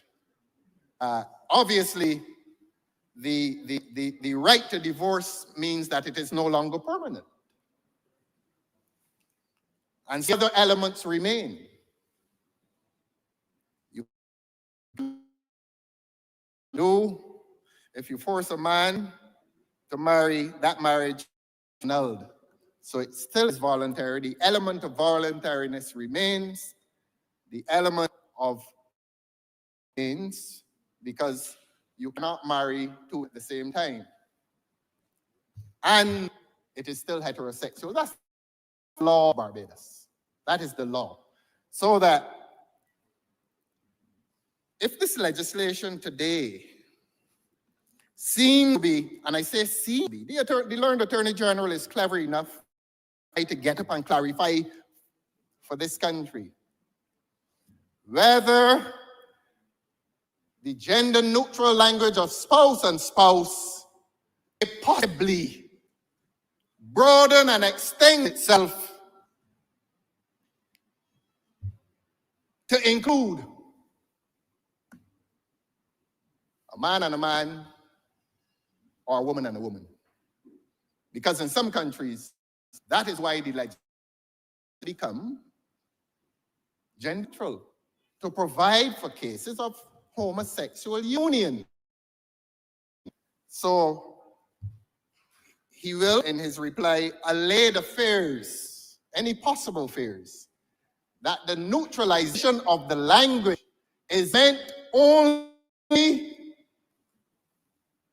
to criminalize a woman for acts against the man, and that so intended being gender neutral, spouse and spouse, to refer to two men, two women. That will be the responsibility of the Attorney General. Okay, Dave, because it's sticking a little bit. If you, Dave, if you could pause and just go back to the section where where there was the law, and just Mr. Thorne is asking, he's asking them to clarify what is happening here. What are, and it's like all the other laws, very, you know, they change things, and you know, and people don't really know what it is that they are saying, right? And just, can you just go back to that section, Dave? And I think it's important. The same way we asked clarification on the child protection bill, the cybercrime bill, we needed to have asked this on, and he's doing his job in asking for it. And because he's asking, does that make him homophobic? You see, that's how we think. That's how we think, and that's what I'm saying. That we need to be able in this country and in anywhere that this is being discussed, that we can have a discussion about it. We can ask questions. We can say what our beliefs are. We don't need to discriminate against anyone. We should not. But we should not be bullied. Nobody should be bullied. And I'm going to get a proper copy of that because it's sticking. I don't know if it was just sticking for me or you guys, right? Yeah. So let's have a discussion about it, but don't let us each try to shut up each other. I don't we can coexist. We have been coexisting. Do you understand? I am just saying it is my opinion that the children and our education should be left out of this completely. And this is a show that we talk about all topics, and I will be talking about this on the show, and I have been, and I will continue to do so, right? Because I don't think that because some people say they get upset that you're going to say you're not going to speak about it because they're upset. Okay, all right. So let's move along. All right, so we're going to talk now about we're going to jump right into Trinidad. Let us and guys, I'm gonna remove the guys. Watch the comments. Do not call people names in the comments, please. Okay. So let me just try and move this and delete this comment here, please. So I will delete the comment, and the next time, then we are gonna remove that user completely. We're not. This is not a space to bully anybody. I don't want to bully anybody. I'm not bullying anybody. We don't need to because we see things differently. You understand? We don't need to. Right. Okay. All right. So let's move right into Trinidad. Now, before Miss McLean comes, I just want to read an article here. We're going to segue. This article will segue us right into Trinidad. Okay, and those of you from Trinidad, let me see their hands up because I know you came on to here tonight. Those from Trinidad, you came on to here tonight. So I just want to give you the background of this. So on December 10th, right, an article came in the Newsday. And I think Dave has it. This is the one that says U.S. can put troops in Trinidad and Tobago. Government signs agreement as White House ups pressure on Maduro. Now, Maduro, we know, is the president of Venezuela. So this was put in the Newsday. Okay. The commander of the U.S. Southern Command, Admiral Alvin Hosley, second from left, and Minister of National Security Fitzgerald Hines signed the Southcom Human Rights Initiative at the Diplomatic Center, Port of Spain on December 10th. Looking on are the Prime Minister, left, and U.S. Ambassador Candace Bond. And it says here that the National Security Minister Fitzgerald Hines signed off on 5 agreements with the U.S. on December 10, 2 of which can allow the U.S. Department of Defense, the DoD, to deploy forces to Trinidad and Tobago in the event of a conflict in Venezuela. In a statement on December 10th, the U.S. Embassy said the Prime Minister Hines, Energy Minister Stuart Young, Finance Minister Colm Imbert, and Foreign Affairs Minister Dr. Amory Brown met and held talks with U.S. diplomatic and Navy officials on security, energy, cybersecurity, and human rights issues. He says Dr. Rowley met with us, Ambassador Candace Bond, and Commander of the U.S. Southern Command, Admin Alvin Osley, at the Diplomatic Center in Port of Spain. So this is what was reported in the news in Newsday, okay? Now, couple hours after that, the opposition leader of Trinidad and Tobago, and this is why, I tell you, this is why we need to have a strong opposition. And when you hear Mr. Thorne gets up in Parliament, as he was doing in the clip that we showed, asking questions, it is important. It is to protect us. His voice is important. So here is the leader of the opposition of Trinidad and Tobago, hours after this came out. Then in the same Newsday, if Dave could show that, where Kamala wants details about Trinidad and Tobago U.S. agreements. Opposition leader Kamala Prasad Bisesar has questioned the signing of 5 agreements between Trinidad and Tobago and the U.S., 2 of which could permit the U.S. to station troops in TNT in the event of a conflict in neighboring Venezuela. Okay? And she said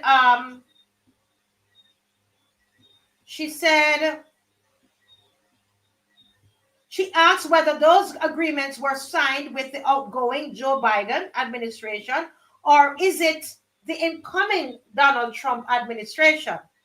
So she's doing her job. This is one I can't understand. Whenever you hear Mr. Thorne in Parliament, you have people who are saying why he has to be thing, and everything he's criticizing, he's asking questions, he's there to defend us.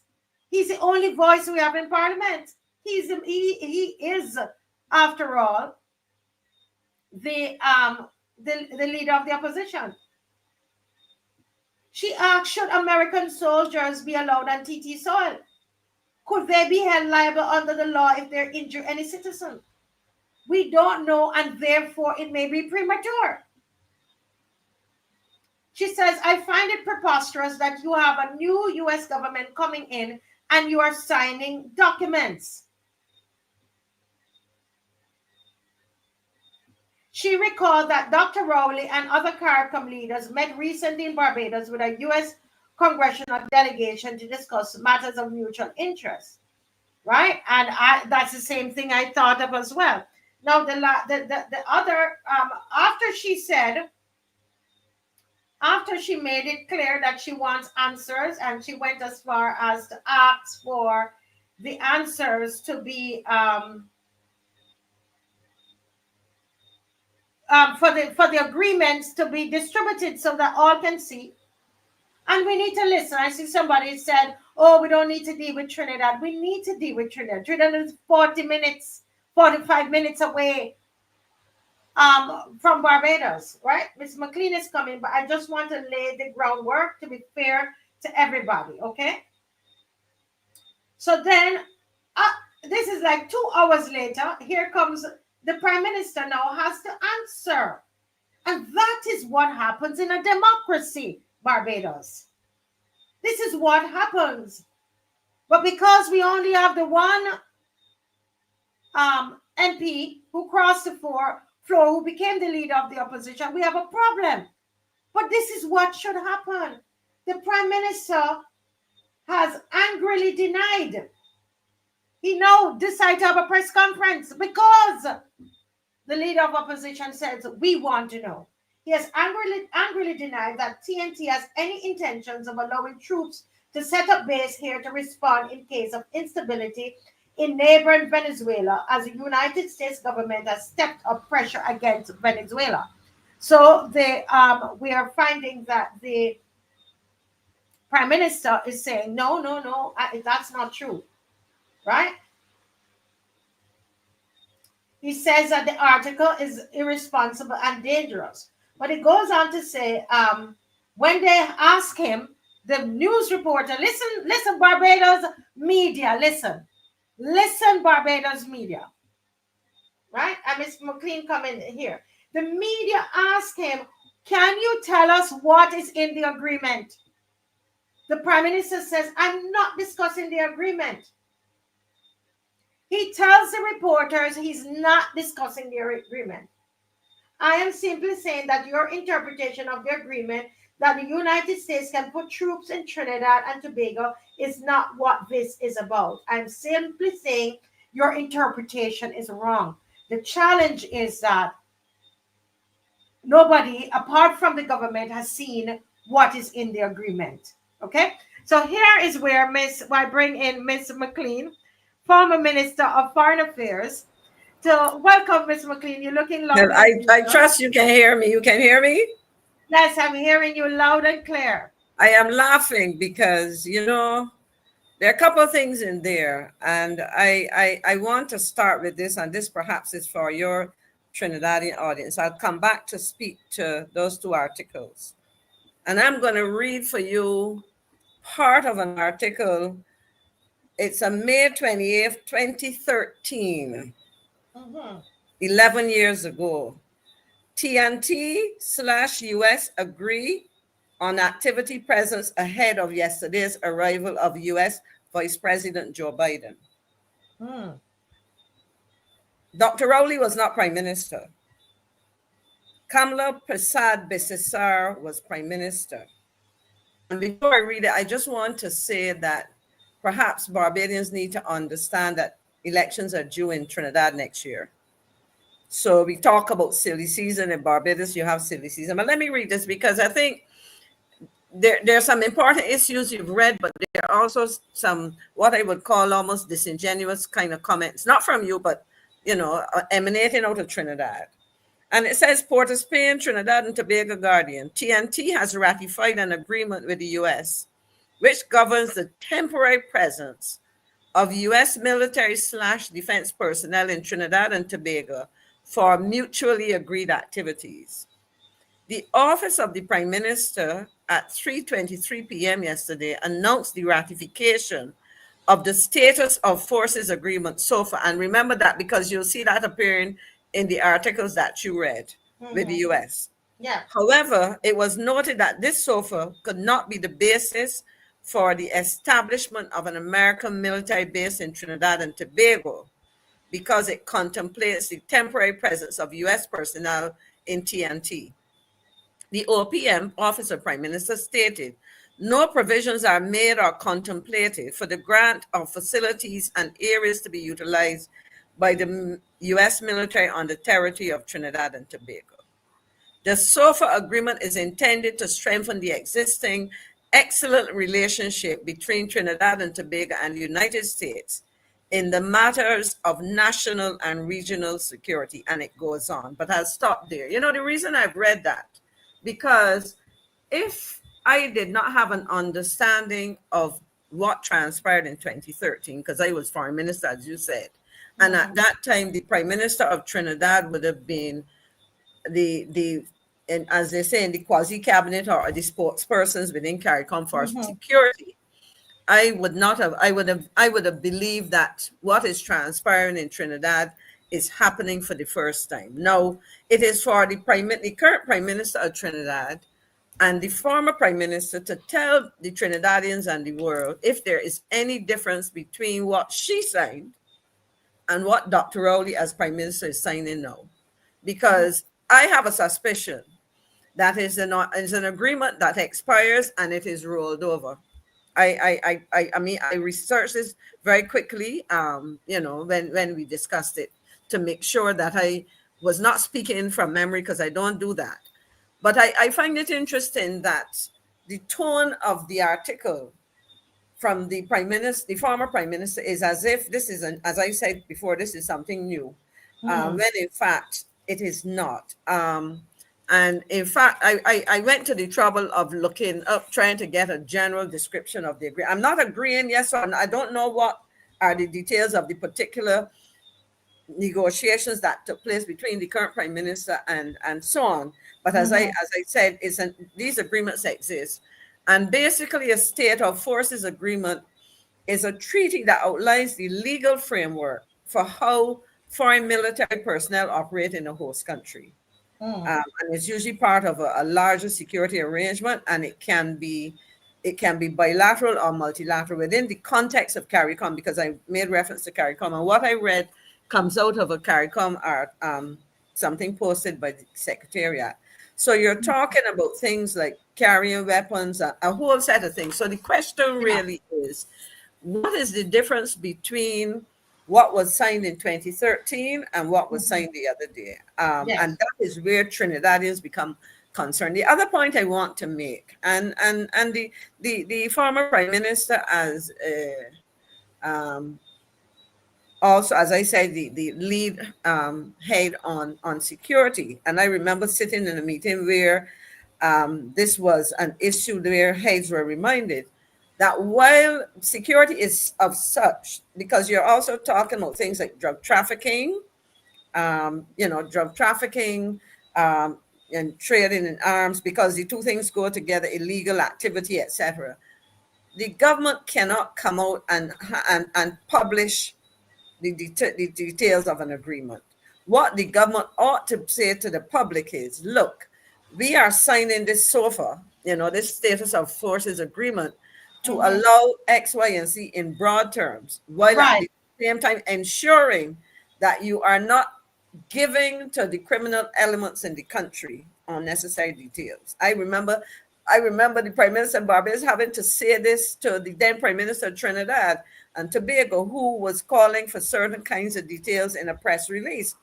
And the point was made, you don't inform the criminal element what you're doing. What you need to let the public understand is that you are undertaking activities. Now, I think it is important, as I said, that we appreciate a number of things. And I think the notion of to talk about a military base, at this point in time, whether you're talking about the Caribbean, because you know that there's the ongoing concern that you have in Cuba a U.S. military base, Guantanamo Bay. And the unfortunate reality is that there is no end date to an agreement. And we know, and so it is paradoxical. It's unthinkable that you have a situation where the relationship between Cuba and successive American governments for almost all of my lifetime and yours and so on, we've had that kind of relationship, but yet the Americans, because of what they had agreed to previously, are able to operate a base in that. So when we hear military bases, it tends to get people's hackles up. And so when I read that article, the question I asked myself is, the current administration in Trinidad moving away from the general agreement that was signed, or that would be signed by the former prime minister if she were to become prime minister again? Now, there was a question raised, which I think was useful, when the question she was making asking the question, why are you signing no? That is a change of government. But I would say this: the reason you might be signing no is that the existing arrangement might have come to an end.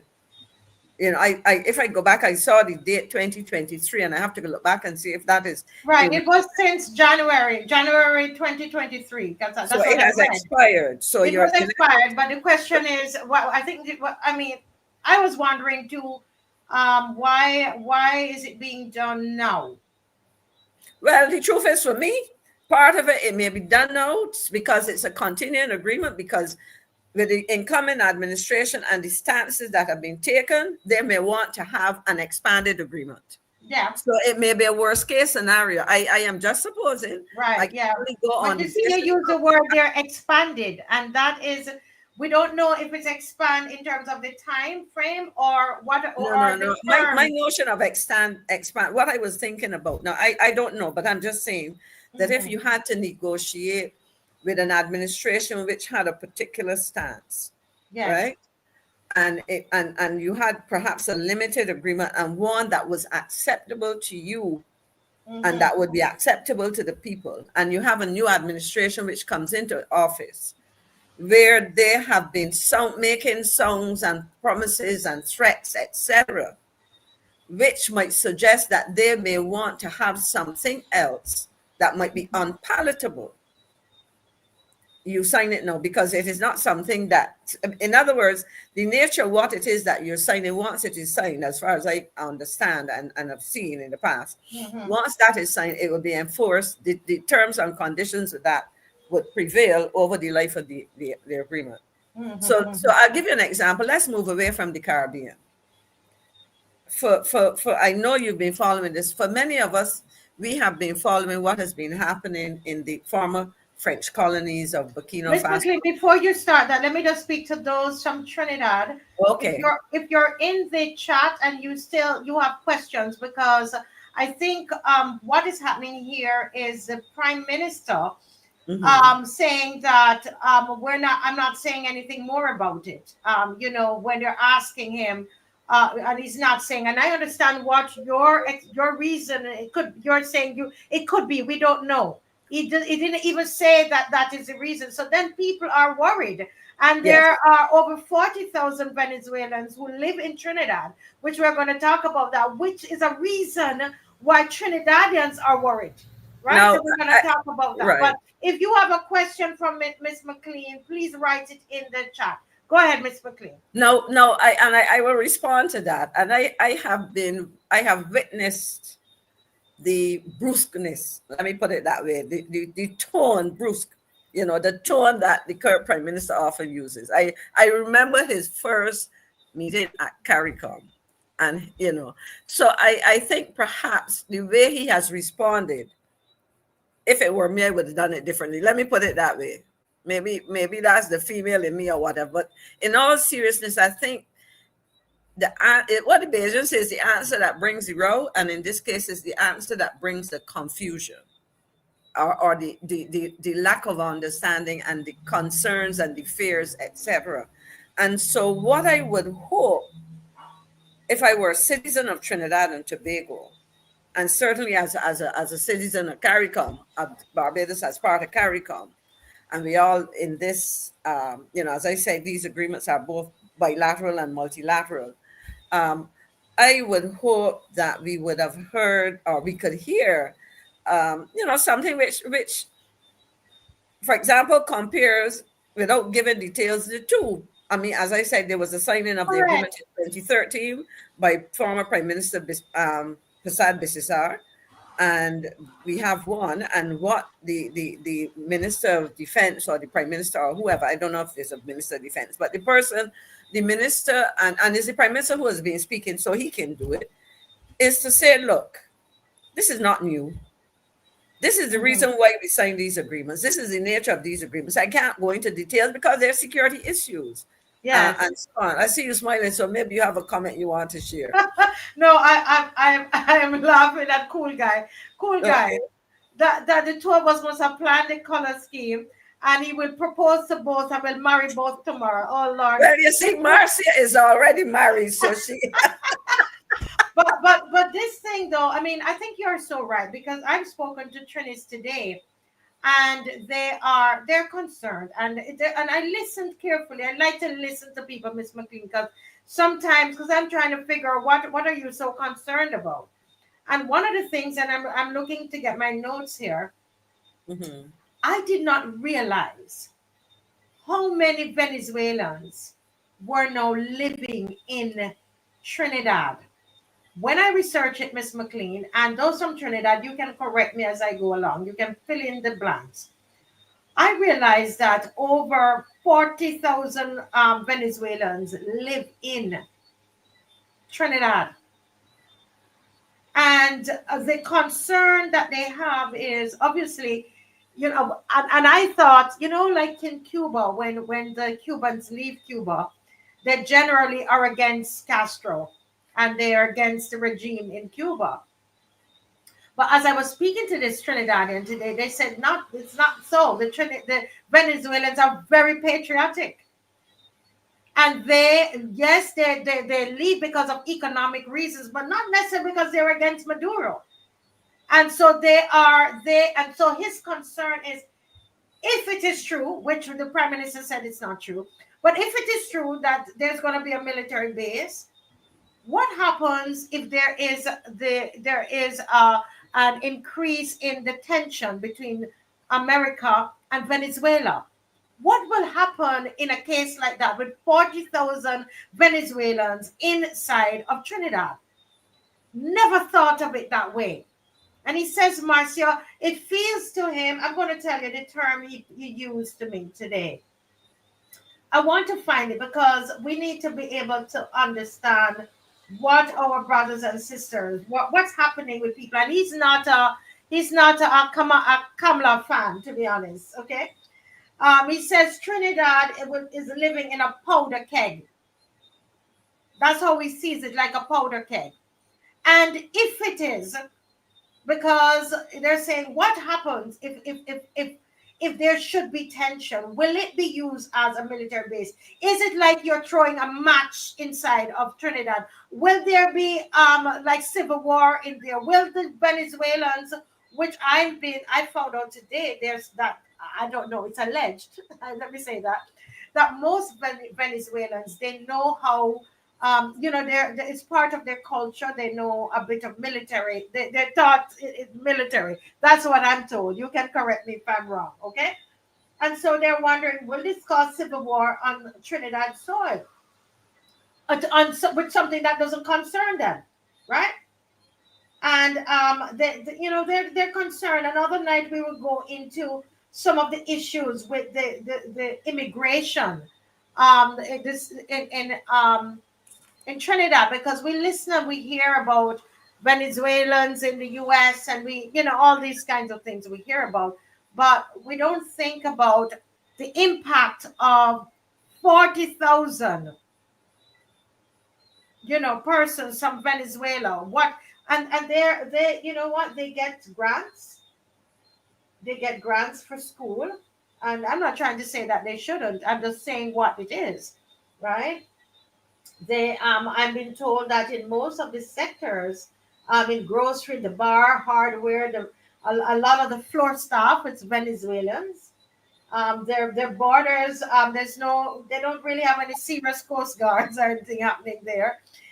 According to what I'm told, no patrol boats. It's a porous border. And so I think generally what I'm saying is that, I know on Monday, Dr. Ferdinand will probably go into it a little bit more, but it's interesting, their concern. Yeah. Yeah, but and I understand that. So my reaction to that, and as I said, I'm just reacting to the information I'm hearing and my understanding of what is. And I don't know if Michael Kenroy Paul's stupid TNT will get caught in the middle. Now, the question is, what, and I would link it in a way with the people of Ghana's position and the choice of government or whatever. It is about priorities. And the question is, what is the agreement focusing on? We in the Caribbean, South and Central America, as far as the Americans are concerned, a significant amount of the drugs that get into the US and on the streets of the US pass through this region. You probably recall that earlier this year, a couple of months ago, there was some major, the amount of cocaine found somewhere, it was in some part again where they seem to have even built a mini airstrip or whatever, if I remember correctly. And what they were looking at, I mean, you had this tremendous amounts of drugs. And so part of what the Americans looking out for their own interests is that they're saying, look, you mentioned not having a Coast Guard, etc. Now, what they do, we have these agreements. Where that's what I've been told. I don't know if that no, is. no, but I understand that, Yeah. you know, that they probably, we certainly in the region, taking all of us together, do not have the military capacity and the financial resources to police the waters of the region, right? And that is done. There are agreements that exist between the U.S., Canada, the Americans, the French, etc., and that fight against drugs and arms trafficking, etc. If I go back though to the situation of Venezuela, and I wouldn't say too much about that because I don't have a lot of information. I am just operating on the basis of what I'm hearing and what I've observed. We have had the incumbent president, he was president before, and we would have heard his stances on Venezuela and Cuba, for example, extremely negative in terms of the Maduro government, etc. And the other thing is that part of what the Americans also do is look to protect access to oil and all of those to critical resources. And so that is all part of it. Now, we have had statements made, actions taken, actions threatened by former President Trump. Now, he has not changed his stance on a number of issues. We have seen in between his previous tenure as president and his future one, we had the Biden administration. And you can ask yourself, what were the respective stances of those two administrations and the likely stance of the incoming administration? And the kind of demand that would have been made in terms of any of these agreements and what might be made. So, you know, I am not an advisor. I'm not in the minds of the cabinet or the prime minister or the officials of Caribbean, because we've also had some regional activity as well. But there, you know, there were discussions taking place and decisions taken. But I can tell you, having sat in the cabinet, that all of those things probably factor into the position. And I see you have a guest waiting, and I will simply say this: as a former member of a cabinet, I have no time personally for people playing to the gallery, and that is why I took time to read the article and about one of the agreements signed by the previous Prime Minister of Trinidad and Tobago, where she effectively signed a similar agreement. I can only ask, and this, if I were, as I said, as a looker on and as a citizen of Barbados and CARICOM and the region, you know, as part of the regional family, can you say to us, Prime Minister Rowley, is there a significant difference or deviation from the previous agreement, which recently expired? And if there is, can you give some general notion as to what it is and why, without compromising security considerations? And I will stop there. Yes, I think that it is so important, communication, you know. And when I listen to the person I spoke with today and understanding the numbers of Venezuelans in Trinidad, I could understand the concern. And funny enough, Miss McLean, as I'm thinking about it, the last thing I say about this, it might, some of the concerns and some of the rumblings might be coming from the Venezuelans. You know, that's the other thing too.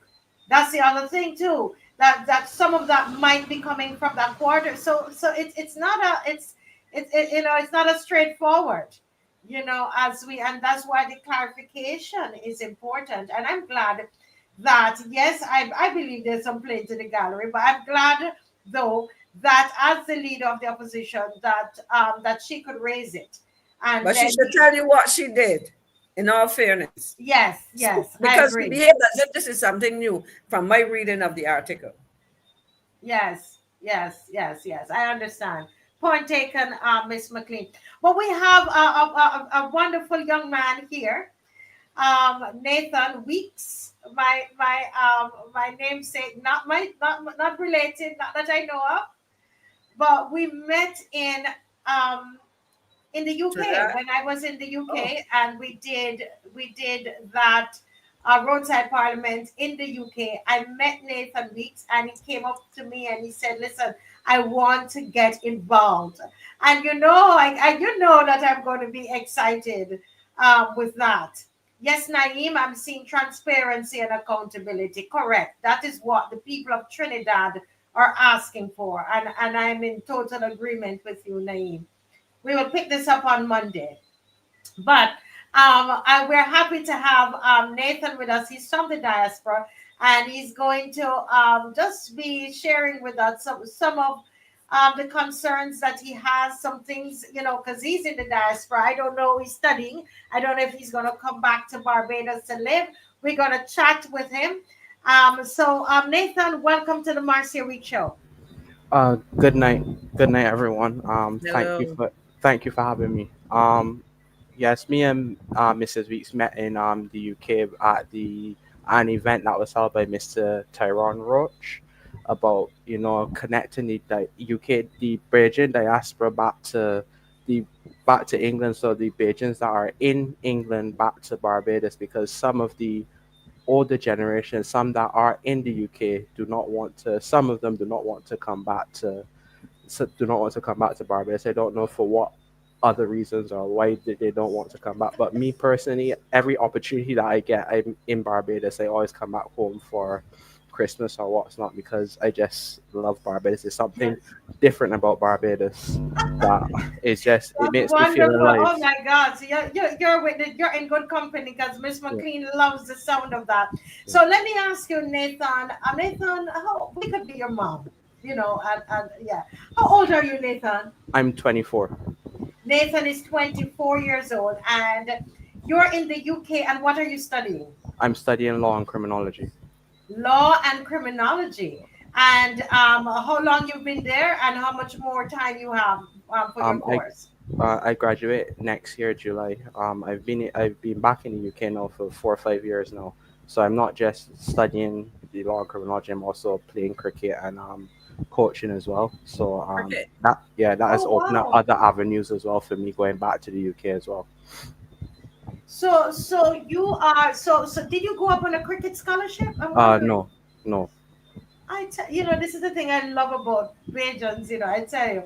Yeah, they can play the cricket, they do the arts and so on. They're brainy, brainy, brainy. I love it. I love it. The man studying criminology and playing cricket. I just love it. So Nathan, do you intend to come back to Barbados when you are Um, finished? in the near future, yes, I intend to get some experience here in the UK and come back and help apply my expertise here in Barbados as well. Yes. And in what is the specific area that you're looking for this experience in the UK? What is that area? Um, my main focus really is probably because I'm an avid cricketer, so probably going to like sports law or what's not. So do like something in sports agency or what's not, and also property law. I see. And you want that experience so you think that eventually you will want to come back to Barbados. And what is it that you want to what is it, describe for us in your own words, the state of our sports. How do you see sports in Barbados right now?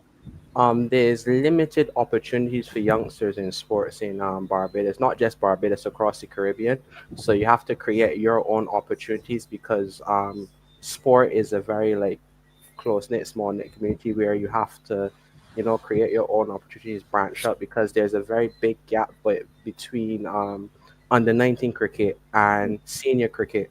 So we as West Indians, we dominate in youth cricket, but then there's some sort of plateau when it comes to senior cricket where we don't really produce like we used to way back in the 60s and what's not. So you have to create your own opportunities. So I would like to, Oh. help the youngsters, gain opportunities So to why be is that? What's the difference you think, Nathan, with back in the 60s? Because I can see where the gap is. But why is that gap? What's going on? You think? What's the dynamics there?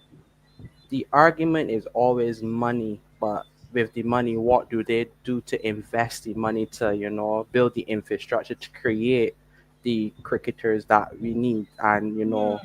so that's always the argument. I'm not sure, but but me personally, is a lot of nepotism and favoritism in the cricketing in the cricket. So you can't really fault someone from going where the opportunity is. So there's a lot So of you're saying that it's really the you think the foundational problem is one of finances. finances. So Yeah. then there's a whole age group that not they don't have any opportunities because can you tell us the age group again? You said the under 19s? Yeah, from 13 to 19, there's a lot of people that are not spotted, and if they are spotted, get lost away in the system.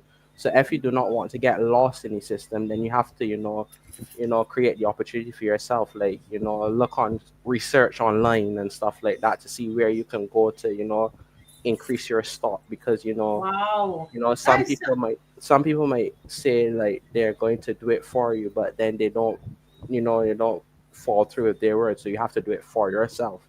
So you have to put in extra work. And one thing that I admire about Bajans is that if you get put into an environment where you work and what's not, where you have to work and stuff like that, we just flourish. Like, for instance, Joe Archer, Jacob Bethel, Christopher Jordan, Chase mm. Simmons, and what's not. A long list goes on. So yeah. So it's basically Miss McLean, and what I'm hearing here, basically they need the opportunity because Nathan is saying once they're given the opportunity, and I want the loyal opposition to listen and let's come up with solutions here. Nathan, a young man, 24 years old, and he's saying there is between the 13 and 19-year-olds in cricket in Barbados not enough opportunities because he believes it's because the foundational issue is financial. Miss McLean, what are your thoughts about what you're hearing from No, Nathan? I understand, and let me say hello to and welcome to um, Mr. Weeks. The first Yes, name is let me Yeah. say, Nathan. Nathan. I should remember that. Yeah, I have it written on the top of the paper. Yes, um, and I really am touched by your understanding of what's happening, and I note that you have some very good experience and interest because you did say that you have. And first of all, the question I would respond, Marcia, but I want to get a couple thoughts worked out before I should make some suggestions because I think there's a lot he can do. You did say you're involved in coaching as well, huh? Are Yes, I you am. interested in playing the game or working? I mean, as a professional player, or do you see yourself functioning at the level of talent development? Because I see or both. myself in both aspects, Okay. playing and talent development as And well. you see, Marcia, he has a unique kind of combination of experiences and expertise, I would say, because as I listened to him and he correctly explained what happens to our post team, cricket young cricketers wants to get out of the teens. And really and No, truly no, I see. no, not out of the teens, between 13 and 19. Well, 19 is a teen. So after that, that's what he's saying, that they do well pretty much there and then they get lost. That's what you're saying pretty much Yeah, because pretty the much. Ah, opportunities are not there. So I'm saying that we clearly have a strong talent pool which yes. has to be nourished. And I see somebody like Nathan, if there can be resources provided, functioning as a talent developer, as a talent scout, as somebody, and in fact, so I believe that Mm. supported financially, and we're talking diaspora, and we're talking friends of Barbados. Let me put it that way, because Yes. we have a lot of high net worth persons here, because we often say government should do it and we know Mm-hmm. the limitations. In fact, let me say this: we have for example, a lottery, which is supposed, as far as I understand, to finance sporting activity. So I believe, and the university has a, was it, Nathan? They have an academy, or the University of West Indies, Cape. Yeah, they I have don't, an academy. right. They play in the regional 4-day of So, CCC, combined campuses and colleges. right. So if for example, and they have an academic program going as well. If that program can be supported by, I mean, the same way that the university, a professor in chemistry, or botany or whatever, or law or something, can get research grants, if funding can be provided for a truly developmental program where you tap into your skills, Mm-hmm. I believe two things can happen, because I see two levels of engagement. One, those young cricketers who have an ambition of becoming a professional. And I Mm-hmm. also, as I listen to you, because then you say you're into criminology. Yeah. And my question to you would be, as you do that, can you see yourself perhaps using cricket and maybe another sport? And I'll refer to football because I'll remind Marcy of somebody that we know. Um, Using that to perhaps assist at-risk young people, because that perhaps there's a discipline that comes to being able to do all that you did. So how do you see that working? Because being in England, I still connected to some youth groups that I have. I reach out to some youth and stuff. I have youth groups that I connect to and what's not. Because I have a prayer group where, seeing that I'm back here in Barbados now, we're gonna meet up. I think in a week or so's time, and go to the beach and pray and have a social session and stuff like that. So I think the criminology and the cricket and stuff, I can see it linking well together. Mm. Yeah. And Wow. I really would love to see a program supported, as I say, by philanthropists. Government, of course, can be called upon to put resources into it, but I know that the normal reaction would be government can't do all. But I believe that a lot can be done. And I don't know that it will take millions of dollars. I think that if you, and the other persons on the ground who can, because the idea is that you can pass on some of your coaching skills. you know in management, we do these training of trainers exercises, Yeah. and so you can develop some kind of camp or camps to help people to achieve the mindset, because I think you have not, as I don't know, I've not meeting you for the first time, and Marcy, he looks like 60 years, or he reminds me Yes. of my son, who looks so much younger than he is. But I mean, really and true, I think you have carved out for yourself such an icon. I mean, I'm excited. There are a couple of things that I get really excited about, and that is working with young people. I also have a penchant for entrepreneurship, and I think that you can bring an entrepreneurial approach to pulling those things together to really help young people. um, Yeah. and I say young people because I realize that girls are making a name for themselves even in professional cricket circles, etc. Yeah. Yeah. And then you can extend it to another game, because as you were talking about cricket, I was reminded of a young man I met. I think he should be home, hopefully holiday, but he is now in Spain on a football scholarship. And this was a youngster who, from the time I met him at 11 plus, when at my credit union. And this young man just had a dream of becoming a professional footballer. Yeah. He had the parents, but I am seeing how Nathan can develop a program to help young people who may not have that kind of parental support. And to get that discipline. So, Nathan, I want to know, if is there anything? I mean, we're coming up. Miss McLean is coming up with these solutions to this particular issue. Is there any other issue that you've noticed? Any other concerns? And what are your thoughts about what Miss McLean is saying? Eh, um, a program it needs to be developed in order to help persons that don't have that parental support, as Miss McLean said. because a lot of the youth are falling like on the wayside. If they don't get given opportunities and stuff like that, some may turn to either petty crimes and stuff like that because Mhm. they don't have job opportunities or and what's not. And as somebody said, they do have a cricket academy, but they, yes, they have a cricket academy, but when those persons get in that academy, yes, they play for Barbados under 15 and stuff like that, Barbados under 19.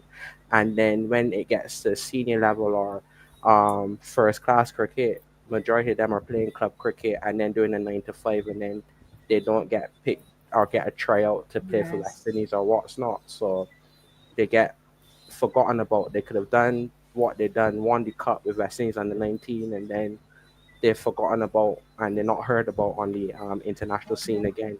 So they Yeah. either work in a 9 to 5. So you have to create the opportunities for yourself. You have to have that determination and faith and trust in God that yes, although the obstacles are there, you're gonna overcome them and what's not. Um and some persons don't have that backing, so they get led astray. And persons who have that backing and determination, backing not just themselves and trust and belief in themselves, but have that mother or father, they probably will succeed and what's up. Yeah. And then in life is who you know and not what you know sometimes. So if you know that person in that circle, you're gonna get through regardless of hard work or what's not. But some person that are working hard may not, they may get overlooked if they're not Mhm. a favorite. So Yeah, that's it's excellent, excellent. And we look at the newspaper. I don't know if you've been watching. I'm sure, like my sons, you're reading the newspaper. You're overseas, but you're reading, and you would see all of these murders. In fact, we have a record number of men, black men, your age and older and younger than you are, that have been killed in this country through gun violence. And we are always happy to have this kind of consciousness, young people with this kind of consciousness. And if your parents are listening, I want to say to them, take a bow, because you have produced such a wonderful young man. And as Miss McLean is saying, with the criminology you're studying, possibly there's a way, and the sports, that you can put it all together, and really help some of these young men so they don't fall through the cracks. Now you would have seen that we just had a big football competition in Barbados. Did you see yeah, that?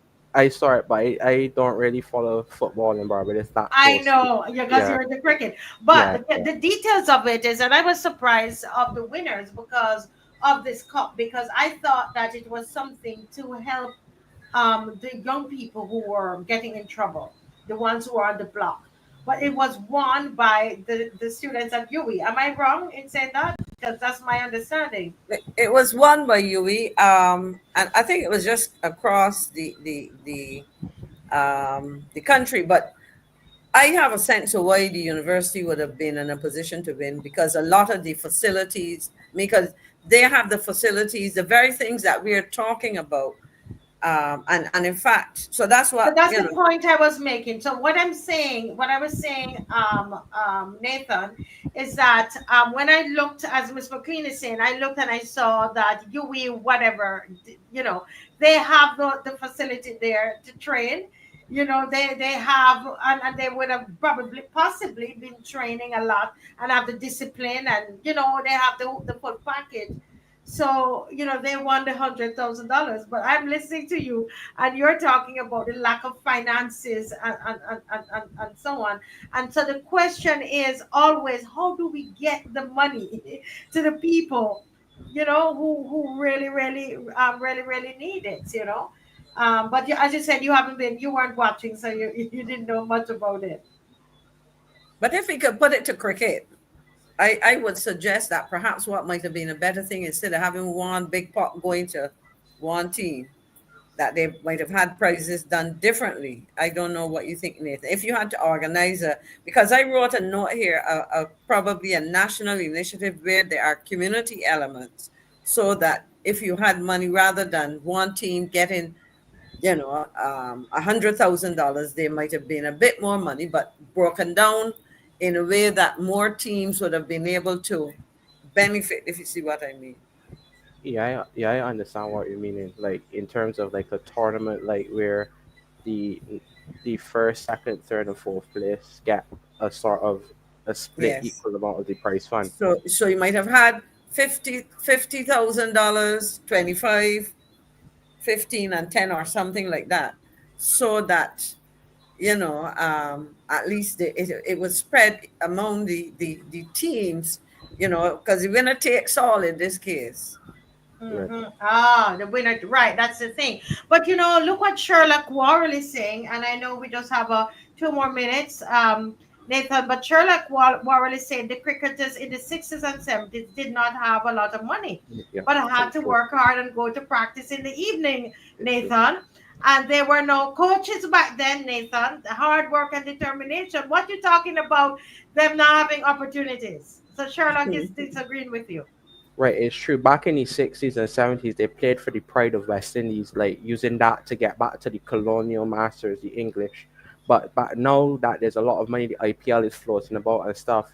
And back then, they did have disputes with Cricket West Indies and what's not. The players had a lot of disputes, but they put that beside them and got on the field and played for the pride of playing for West Indies. But I think, and I'm seeing that that is gone out through the window with these generation of cricketers coming up. They're playing for the money and what's not, and they're having a lot of disputes between players and the board and stuff like that. And people are, decided to forego playing for West Indies and play IPL, Big Bash, and stuff like that. And a lot of hard work and determination. I'm not sure, but I guess not a lot of players are, working hard. I'm not sure, but you can see that when some of the players get picked for playing for West Indies, you can see their flaws. But on a whole, the West Indies, the Caribbean don't play enough cricket. So that's why those players, when they get to professional level, international level, their skills are getting found out very quickly and they're not progressing or, flourishing into the player that at under 19 that you could see that they will flourish if they, put in the work. So, yeah. Yeah. Well, Daniel, thank you so much. And we have a team that they should be coming on Sunday again and dealing with just some of the issues in society that young people face. And I hope you'll be able to come back on Sunday. I know you're here doing you're on Christmas holiday, so I don't want to take you away from your family too much. But we can see if you can come back on and join that team of young people as they talk about different issues. They have their own segment, and it would be really, really great to have you on. But before you go, Nathan, what would you want to say if you were able to speak to your friends in the UK and US, and the ones who are saying, "I'm not coming back to Barbados. I don't think there's nothing there." That's what they tell me when I tell there's nothing there, ma'am, for me. There's no way I'm coming back there. No opportunities, nothing. What would you say to those young people that they don't want to come back to Barbados? I would tell them that they should. The experience and stuff that they're getting in America, in England, they should invest back here and create opportunities for persons that don't have those opportunities. As a saying was said at the function that we attended in the UK, the UK is our hotel, and Barbados will always be our home. So use the finances that we get from the UK and invest to build back up our home country. And that's why I admire about Jofa and CJ and what's not. They have their cricket academies here and are giving back to the youth, and whatever time they get to come back home, they do and invest in the youth and create opportunities for young aspiring cricketers and help give them opportunities to come to UK and play cricket in the UK, whether it's at clubs or what's not. So Wow. The UK is your hotel. Listen, the UK is your hotel and Barbados is your home. To that son in Trinidad, Trinidad is your hotel and Barbados is your home. The one in California, listen, that is your hotel and Barbados is your home. You know we love when they come home. Miss McKee. Marcia begging them to remember to come back. I wanted to quickly ask Nathan something because I Yes, thought one minute, 1 minute. I thought I 1 minute. heard you mention something about prayer, going to the beach and having prayer. So yeah. it sounds to me that you obviously have a deep faith. How has that made a difference in your life and your achievements so far? Well, I've gone through a tough time and stuff like that, and having, faith in God has, seen me through, because there's sometimes that I felt like giving up, but by trust and faith in God, seeing, like, once you pray and have faith and trust in God, God always comes through. It may not seem like, things are, looking down, but God is showing you certain things, and God is showing you that. So you just have to have strong faith, and that's like Job. Job was blessed in his latter days more than his former days. So just have that strong and unwavering faith, as small as a mustard seed, and God will see you through.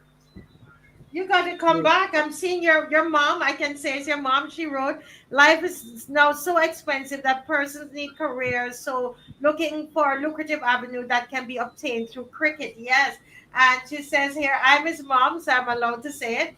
I'm passionate about young men and helping them to develop. I can understand that, and you are doing a fantastic job." And you need to come back. Kamar has a good question here. I'm going to hold it for you for when you come, or if you can come back. I talk to mommy. I know you're there and you're taking care of your grandparents and you're enjoying your Christmas. But if we can have you one more time before you go back, I would really appreciate that on Sunday evening. Okay, No Nathan, problem. thank you so much. You, Thank you you. see I'm smiling. Wonderful, wonderful. I really am inspired, and we have to stay in touch with Marcia, because I think Marcia knows that I like to look at solutions and projects and Yes, initiatives, because that's where we have to go. We talk a lot in Barbados, but as a quiet young man, you seem to have clearly worked out, some serious ways in which you can make a difference. And we need to yes, capture that. Thank you. yes. Thank you, Nathan. Wow. The guy says the UK is your It's hotel hotel, but and Barbados. Barbados is I your have to write home. that down, Marcia. You know how it is. Lord, don't you all like that? The Yes. UK is your hotel. Some of you out there and don't want to come back and you're all 40, 50, 80 years old. If you had that mentality, you would be home long time. Oh boy, that is wonderful. Somebody here saying congratulations. But there's somebody else from the diaspora that want to, because on Fridays I'm trying to have that segment where the diaspora say a few things, and so let me see if I can reach this person. Mr. Worrell is his name. Mr. Worrell, you're gonna have to turn off your device. Yeah, I gotta turn it down, yes. Okay. Okay. Yes, can you hear me? Yeah, loud and clear. Okay, can you hear him, Miss McLean? He's faint. I'm not hearing so well. I'm not sure the audience Okay, is. keep speaking. Yes, good night, good night. Good night. Hi, that's a little better, but it's still kind of low. Let the audience indicate. Okay, Well, can you turn up your phone? Can you turn up the phone? Oh, yeah. Ah, and it's still faint. And everything for me here is all the way up too. So I'm not sure. Mm. go ahead. Try it again and Yeah, see. try again. Let's see if you speak a louder. Speak loud. And, and I'm also a speaker, so Okay. Go All right. ahead. So, Mr. Worrell, you are a Barbadian, and how long have you been living overseas? 38, you can say 38 years. 38 years. And can you heard him, Miss McLean? Yeah, I heard him say 38 years. 38 years. Okay, so you have to actually shout, Mr. Worrell, because we want to hear you. Okay. Yeah, literally. Shout. Yeah. Okay. Yeah, you're gonna have to speak loudly, okay? So, Mr. Worrell, we spoke today, and I found out that you are involved in structural engineering in New York. That's correct. Yes, yes. And do you intend to come back to Barbados? Of course, yeah. Yeah. Holiday. That's as they say, my neighbor string buried there. Your neighbor Stringberry in Barbados. What are some of the concerns? Because we talk so much to Nathan, I don't have a lot of time. But what are some of your concerns that, as you're in New York and you tell me you watch the show all the time, and what are some of your concerns about Barbados? Well, the direction the country is going, and the servers of the country, which is the politicians, the direction that they're carrying the boat. Because as I told some people, when you're ready to go home, you might not have a country. You might just have to row out to the sea and get on Barbados. Oh well, why are you saying that? Why are you saying that for those who want to come home, they might not have a country? Why? Why? Because the country is being sold. Can you hear Miss McLean? He said the country's being sold. Yeah, the country's being sold. Keep your volume up, Mr. Warren, please. Yeah, it is up. Sold to investors. From what I listened to your program, but I also do research. And Yes. I have a friend of mine that does research. He's from Canada. Yes. He's from Guyana, but he lives in Canada. And, and I do research also and looking up things and listen to different things that the politicians in Barbados are saying and doing. Mm-hmm. Like you have a person there named what's his name again? Sherlock Holmes. Yes, Kimar. Kimar. Kimar, yes. Kimar, he investigates a lot of things that's happening now in like like this week, I think it was. Mm-hmm. They unearthed some things that is happening in St. John. Mm-hmm. A lot of bodies were buried in St. John. Yes. Yeah, So how does that have to do with you? So you're saying that you are worried that when you come back you won't find the same Barbados. In fact, you think that you might not have you might have to go out into the sea because they're selling out the country. Yes, but you see, there's some things that are on Earth, like the West Coast. Mm-hmm. The West Coast, I know, as he said, from Buddy Drill Hall all the way down to St. Lucie on the West Coast is being sold. Mm-hmm. And I was in St. Peter in October. Yeah. And some folks down there told me, right there where I was in 6 months, that right there is being sold down there by Port St. Charles. Is being sold at this moment. And the people down there that have the shops and things will be pushed inward. Mm-hmm. Yeah. Wow. And this I think that this is something that is concerning a lot of people in the diaspora.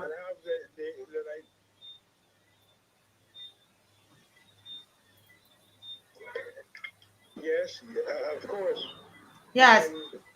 So, as we spoke earlier, the politicians, I don't know, you see, as Nathan said just now, because of the cricket chap now need more money, they don't let the politicians need much more. And they are connecting different, like the water tax, the gas tax, and everything in one to extract more money from the people of the country. Right. That makes the people in the country poor because the workers is who is really driving the economy. Mm-hmm. And in my opinion, right, drive the economy, the people who worked. But if you take the money, more money away from the people, the country will be poor. Yes. So are you going to be, my last question to you, are you coming home for the gathering?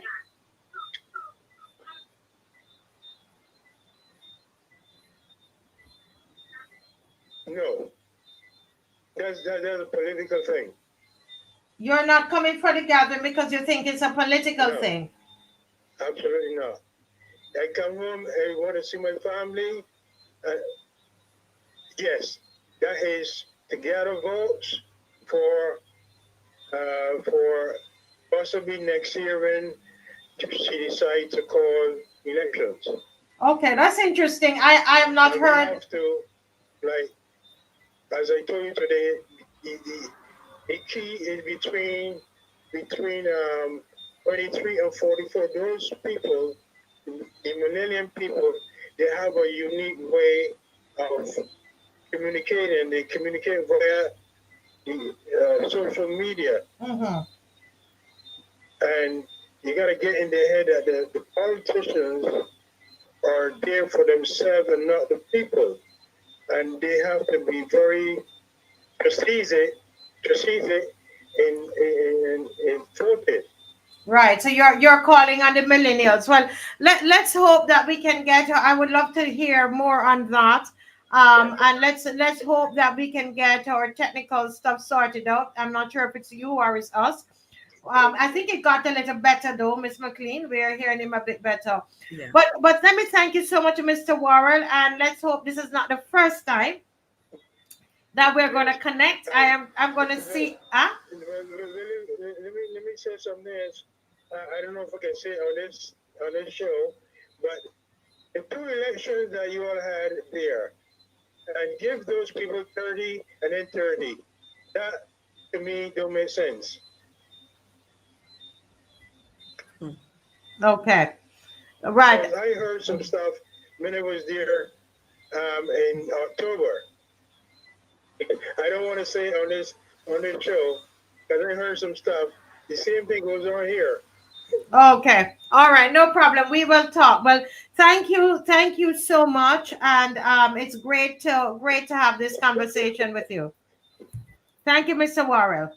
Thank you, Mr. Worrell. All right. Hopefully you have a longer and easier to hear conversation again. Yes, sir. Okay.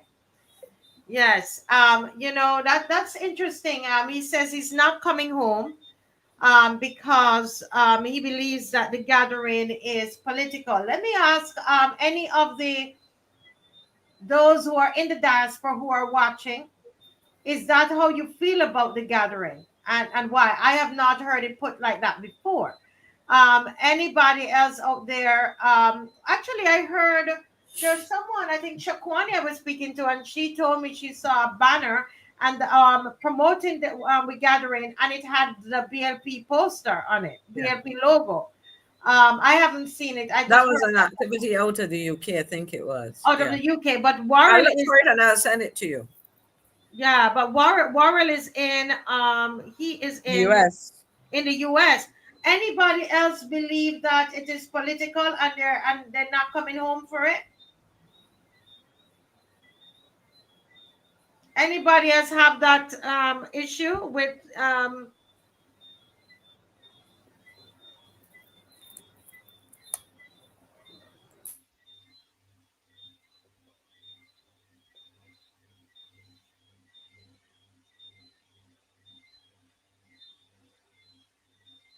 okay. No? Okay. Dave, there is a gentleman here gonna be coming on from the UK, and he has a concern that he wants to. Okay, so Easy D is saying that the caller was unique. And is anybody else? Okay, Marie Watson says she's coming home to see her family, not for the regathering. So I guess okay, anybody else? Okay, let's listen to his name is coming up as Miracle Bomb because he has a business by that name. Good night, sir. Good night, Marcia, and the next to the lawyer opposition. Yes, good night. Can you hear him, Miss McLean? You're muted. It's still it's a bit low. It is low. It's low tonight. I'm not sure what it is, what the issue is. But go ahead, sir.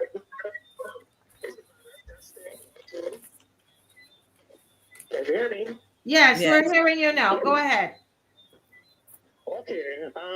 So I had a situation here with CIBC Bank. That's my bank at home. So you're in the UK. So let's clarify that you are in the UK, and you're having an issue with the CIBC Bank. Dave, can you show the what I sent, please? Yeah, go ahead. Okay, right. So on the 10th of October, I will have made a transaction from my account to one of my team members at home in the sum of $500. October 10th. Yeah, did you move away from the phone? Did you move from the phone? Because let me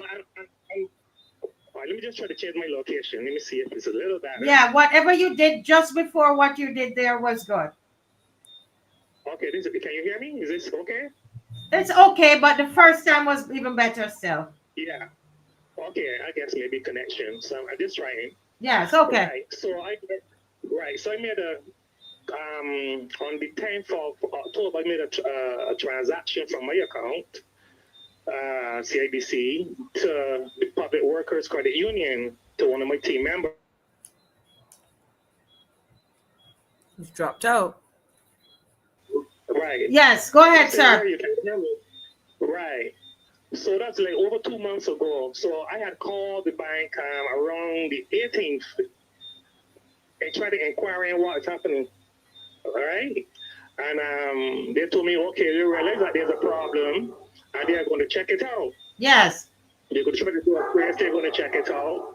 So I waited almost over 2 months. No emails, no messages from the bank. I called back again. The 10th of December, 2 days ago, thereabout. And I'm getting the same problem. They got to check it. They don't know where the money is, and so forth and so forth. So I said to them that I need that money on the account because the person had to go to the doctor. They needed money. They were in a dire need, and no money. So I said, if that money is not on, I told them so on Wednesday. If the money is not on in 48 hours, I am going to take action. I'm going to expose this bank because I think it is highly unfair and unprofessional to be treated like this. Over 2 months, you made a transaction of $500, and over 2 months, I even wrote the manager of the bank. I sent emails, no responses, nothing at all. And what am I supposed to do? Sit down and do nothing? I think it is not fair. All right? It is not fair at all, how we are being treated by banks in the country, It's not good. And we have the transaction here right on the screen where you made the transaction on October 10th, 500 Barbados dollars, and it says status successful. You can see that, Miss McLean? Yes, I can.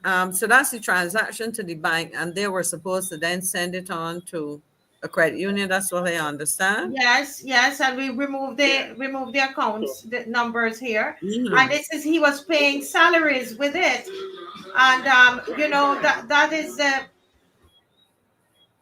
that is the sad thing about this. This person is out.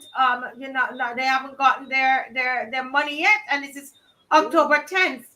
And and this is so interesting because I found Miss McLean, and even doing the films and trying to pay people outside of Barbados, it's so difficult. Yes, it is a difficult process, but you get the feeling that we are so first world, right? And we're so slow. We want everything now. Everybody must get. We're gonna we're gonna digitize everything, right? And look at what has happened. This man has paid his employee since October 10th. Not good. Not good enough, Miss McLean. I really, these things need to be investigated because the reality is I can sit here at my computer and make a transfer well, this is in Barbados, but make a transfer from my credit union. I'm not in the same credit union as the one he mentioned. I don't think he mentioned mine. And make a transfer to the same bank, and in seconds it is instant. The person gets a report that the money is there. No, if the money has reached Barbados, I do not understand why it can't reach the credit union. That makes absolutely no sense to me. And this is the environment. I want everybody to listen. This is why I told him to come on. This is the environment that this is a financial, I would say, environment that we live in, Miss McLean. And they are trying to tell us that we need to digitize everything, that they are ready. Oh, nope, nope, nope. And I really. So Marcia, can Mr. Worrell, what is the bank telling you? Because you have sent money to the bank to forward to the credit union. No, I'm not sure. I would have to find out from my credit union, and find out if it applies to others. What is the process of receiving money from an entity outside of Barbados? Because what it sounds like to me is that this money had to reach Barbados Mm-hmm. and then onto the credit union. But to me, it's no problem because it is here. And Mm-hmm. once it is here, once the person has the correct information, the bank. But I'll tell you something. I am concerned that sometimes the banks get these transactions, and they don't deal with it in as timely a manner as possible. But something is wrong here, and the bank needs to explain why it has gotten stuck. Because I will have to say it's stuck in the bank because it says successful. So the Yes. money is transferred to Barbados. Well, I'm hoping that there are. Do you want to say the name of the credit union? Yeah, no problem. The Public Workers Credit Union. The- Because initially I sent my team member to that credit union, and credit union told them, no, you have to go to the bank. The problem is there. Right? So when I had contacted the bank about it, because I had gone through to a call center, and believe me, I spent maybe over $100 Barbados through voicemail. It's so difficult to get to the bank when you're overseas. Yes, because you're gonna have to hold on and all of that. So he's already, as a business person, already paid the person the 500 Barbados, but then had to spend 100 Barbados in telephone calls to the bank that he would have to sit and hold on the line. It's ridiculous. Yeah, so when I spoke to them, they actually realized that there was a problem, and they said they have to do a trace to see exactly what it is. When I had called back Wednesday gone, they told me that well, they cannot. They went to another call center, and they said they can't do anything from there. All they can do is submit a request. And I started cautioning them. I said, if the money is not on in 48 hours, it's like I have to take it to another level. I have to do something about Yes, it. because it's October 10th.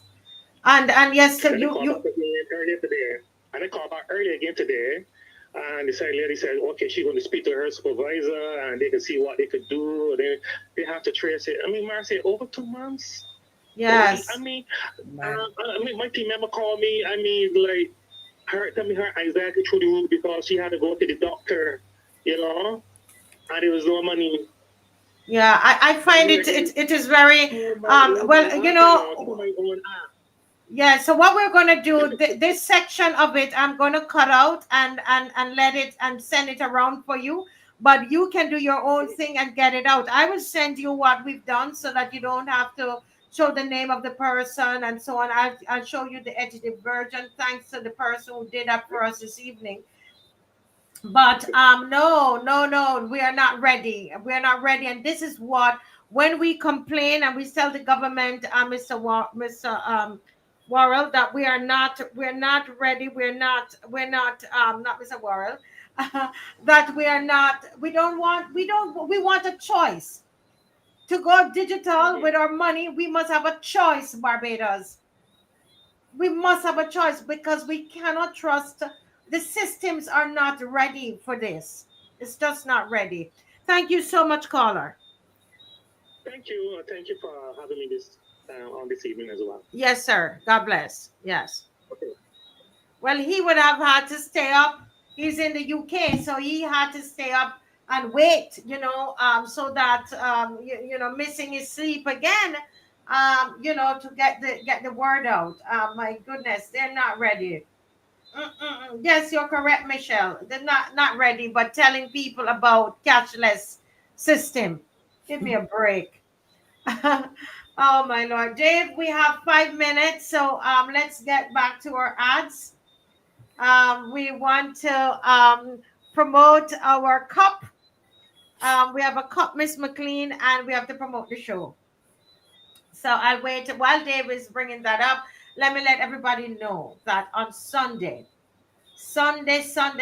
we are going to be on Bay Street. Bay Street Coffee's restaurant, and that's when we're doing the concert, the benefit concert for little Amaya. All right. Dave, you had seen a little video that I sent you there with Amaya and her father. There's a new video that would have come in this evening, and where they are inviting people to the show. And so we ask you to come on down and to support. Is Sunday at 5 o'clock, and it's free. The concert is free. Red Plastic Bag is going to be there along with several other artists. Sir Ruel is going to be there, and he's excited. Nobody's charging. I said, Sir Ruel, I know you understand. He said, Marcia, of course. My mother raised me well, he said. That he's going to be on. And so he's going to be there. So, David, if you check your WhatsApp, it's right there. And we're going to all be there. I'm inviting everybody to come down to Bay Street. Bay Street, that's where we're going to be. And it's going to be a great time. And just love on her, give her a hug, and so on. We'll have the mugs there, and you can donate, and $50 or more you donate, and the proceeds will go to this little girl. All right, so go ahead and play, Dave. We're not hearing.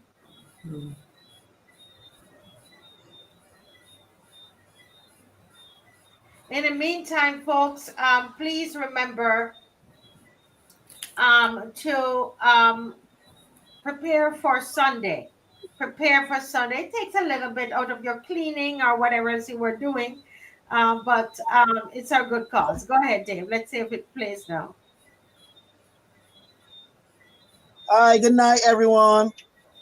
This is Amaya and Dad.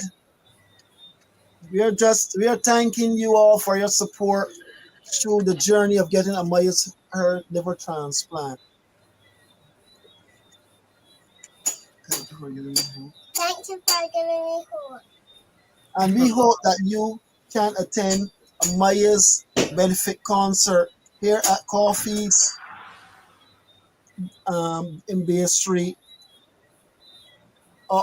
Nautilus, on Sunday, December the 15th, with the hope of raising funds in helping Amaya through that journey. We ask you if you can, but if you cannot make it, you can also contribute to her account at the CIBC Broad Street branch. The account number is 1001259699, and the account holder is Ryan Yearwood. Thank you very much, and have a blessed and God-filled holiday. Thank you. Wonderful. And after that heartfelt plea, I mentioned Amaya. She's so beautiful, Miss McLean. We also have the Amaya's dresses. Remember someone had donated the dresses? So the dresses will be there as well. So, you give and you still get something back for the Christmas. You're going to get a cup, or you can also buy a pretty little dress for your your daughter, granddaughter, a niece, and not a nephew. Oops, a niece. No dresses for the nephew. So everybody, come on out and be part of it. We're going to see you again on Sunday. Sunday we do have a show because I believe the concert will be finished in time for us to have the show. So you can always run home back and you will get back part of the show. Okay. But really, please come out and support this concert at 5 o'clock. It's a benefit concert. I hope that Mr. What's his name that was just on the show the other night, the former Minister of Health. Dampen is. Danville Innes said he was going to be there. I hope he's going to be there. So we get to see him as well. And that was a beautiful interview that we had there with Mr. Innes. And I hope that to be able to see him back on the show again another night. The cups, I will say, Miss McLean, we are also going to raffle a cup on the show for those who are early. If you get here up to the anthem, the national anthem, we have taken the names of everybody again on Sunday and again on Wednesday, and then at the end of the show on Wednesday, we're gonna put all the names in a bag, Miss McLean, and we're gonna Yes, and draw. We're gonna have a draw, and you will win a cup. Okay, the early birds, you're early to the show, you're gonna win a cup. All right. And I think you like the cups, Miss McLean? Yes, I do. I was here admiring the way that we have the two the continent of Africa and Barbados, which is like the continent turned upside down.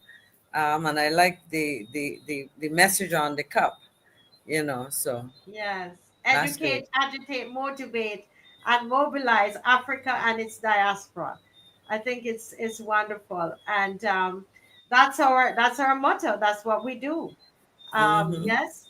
So you will see the cups in live and in living color on Sunday. And Marcus I have Garvey. to get, As I looked at the there, I think of Marcus Garvey. yes, it's true. It is true. And I will find out if I can say the name of the company.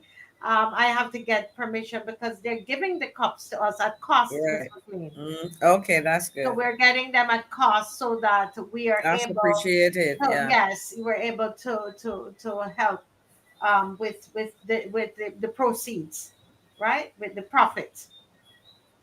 All right. Okay. All right. Thank you all so very much for joining tonight, folks.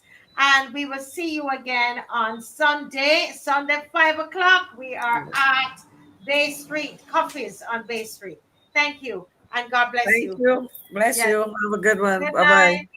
Bye-bye. I don't know if Dave has anything. Dave, no? Not tonight? Oh, he does. Yes, I thought something was coming up. I Probably saw not. one of the comedians from Roman Court, I think. Yeah. Okay. I'm not sure.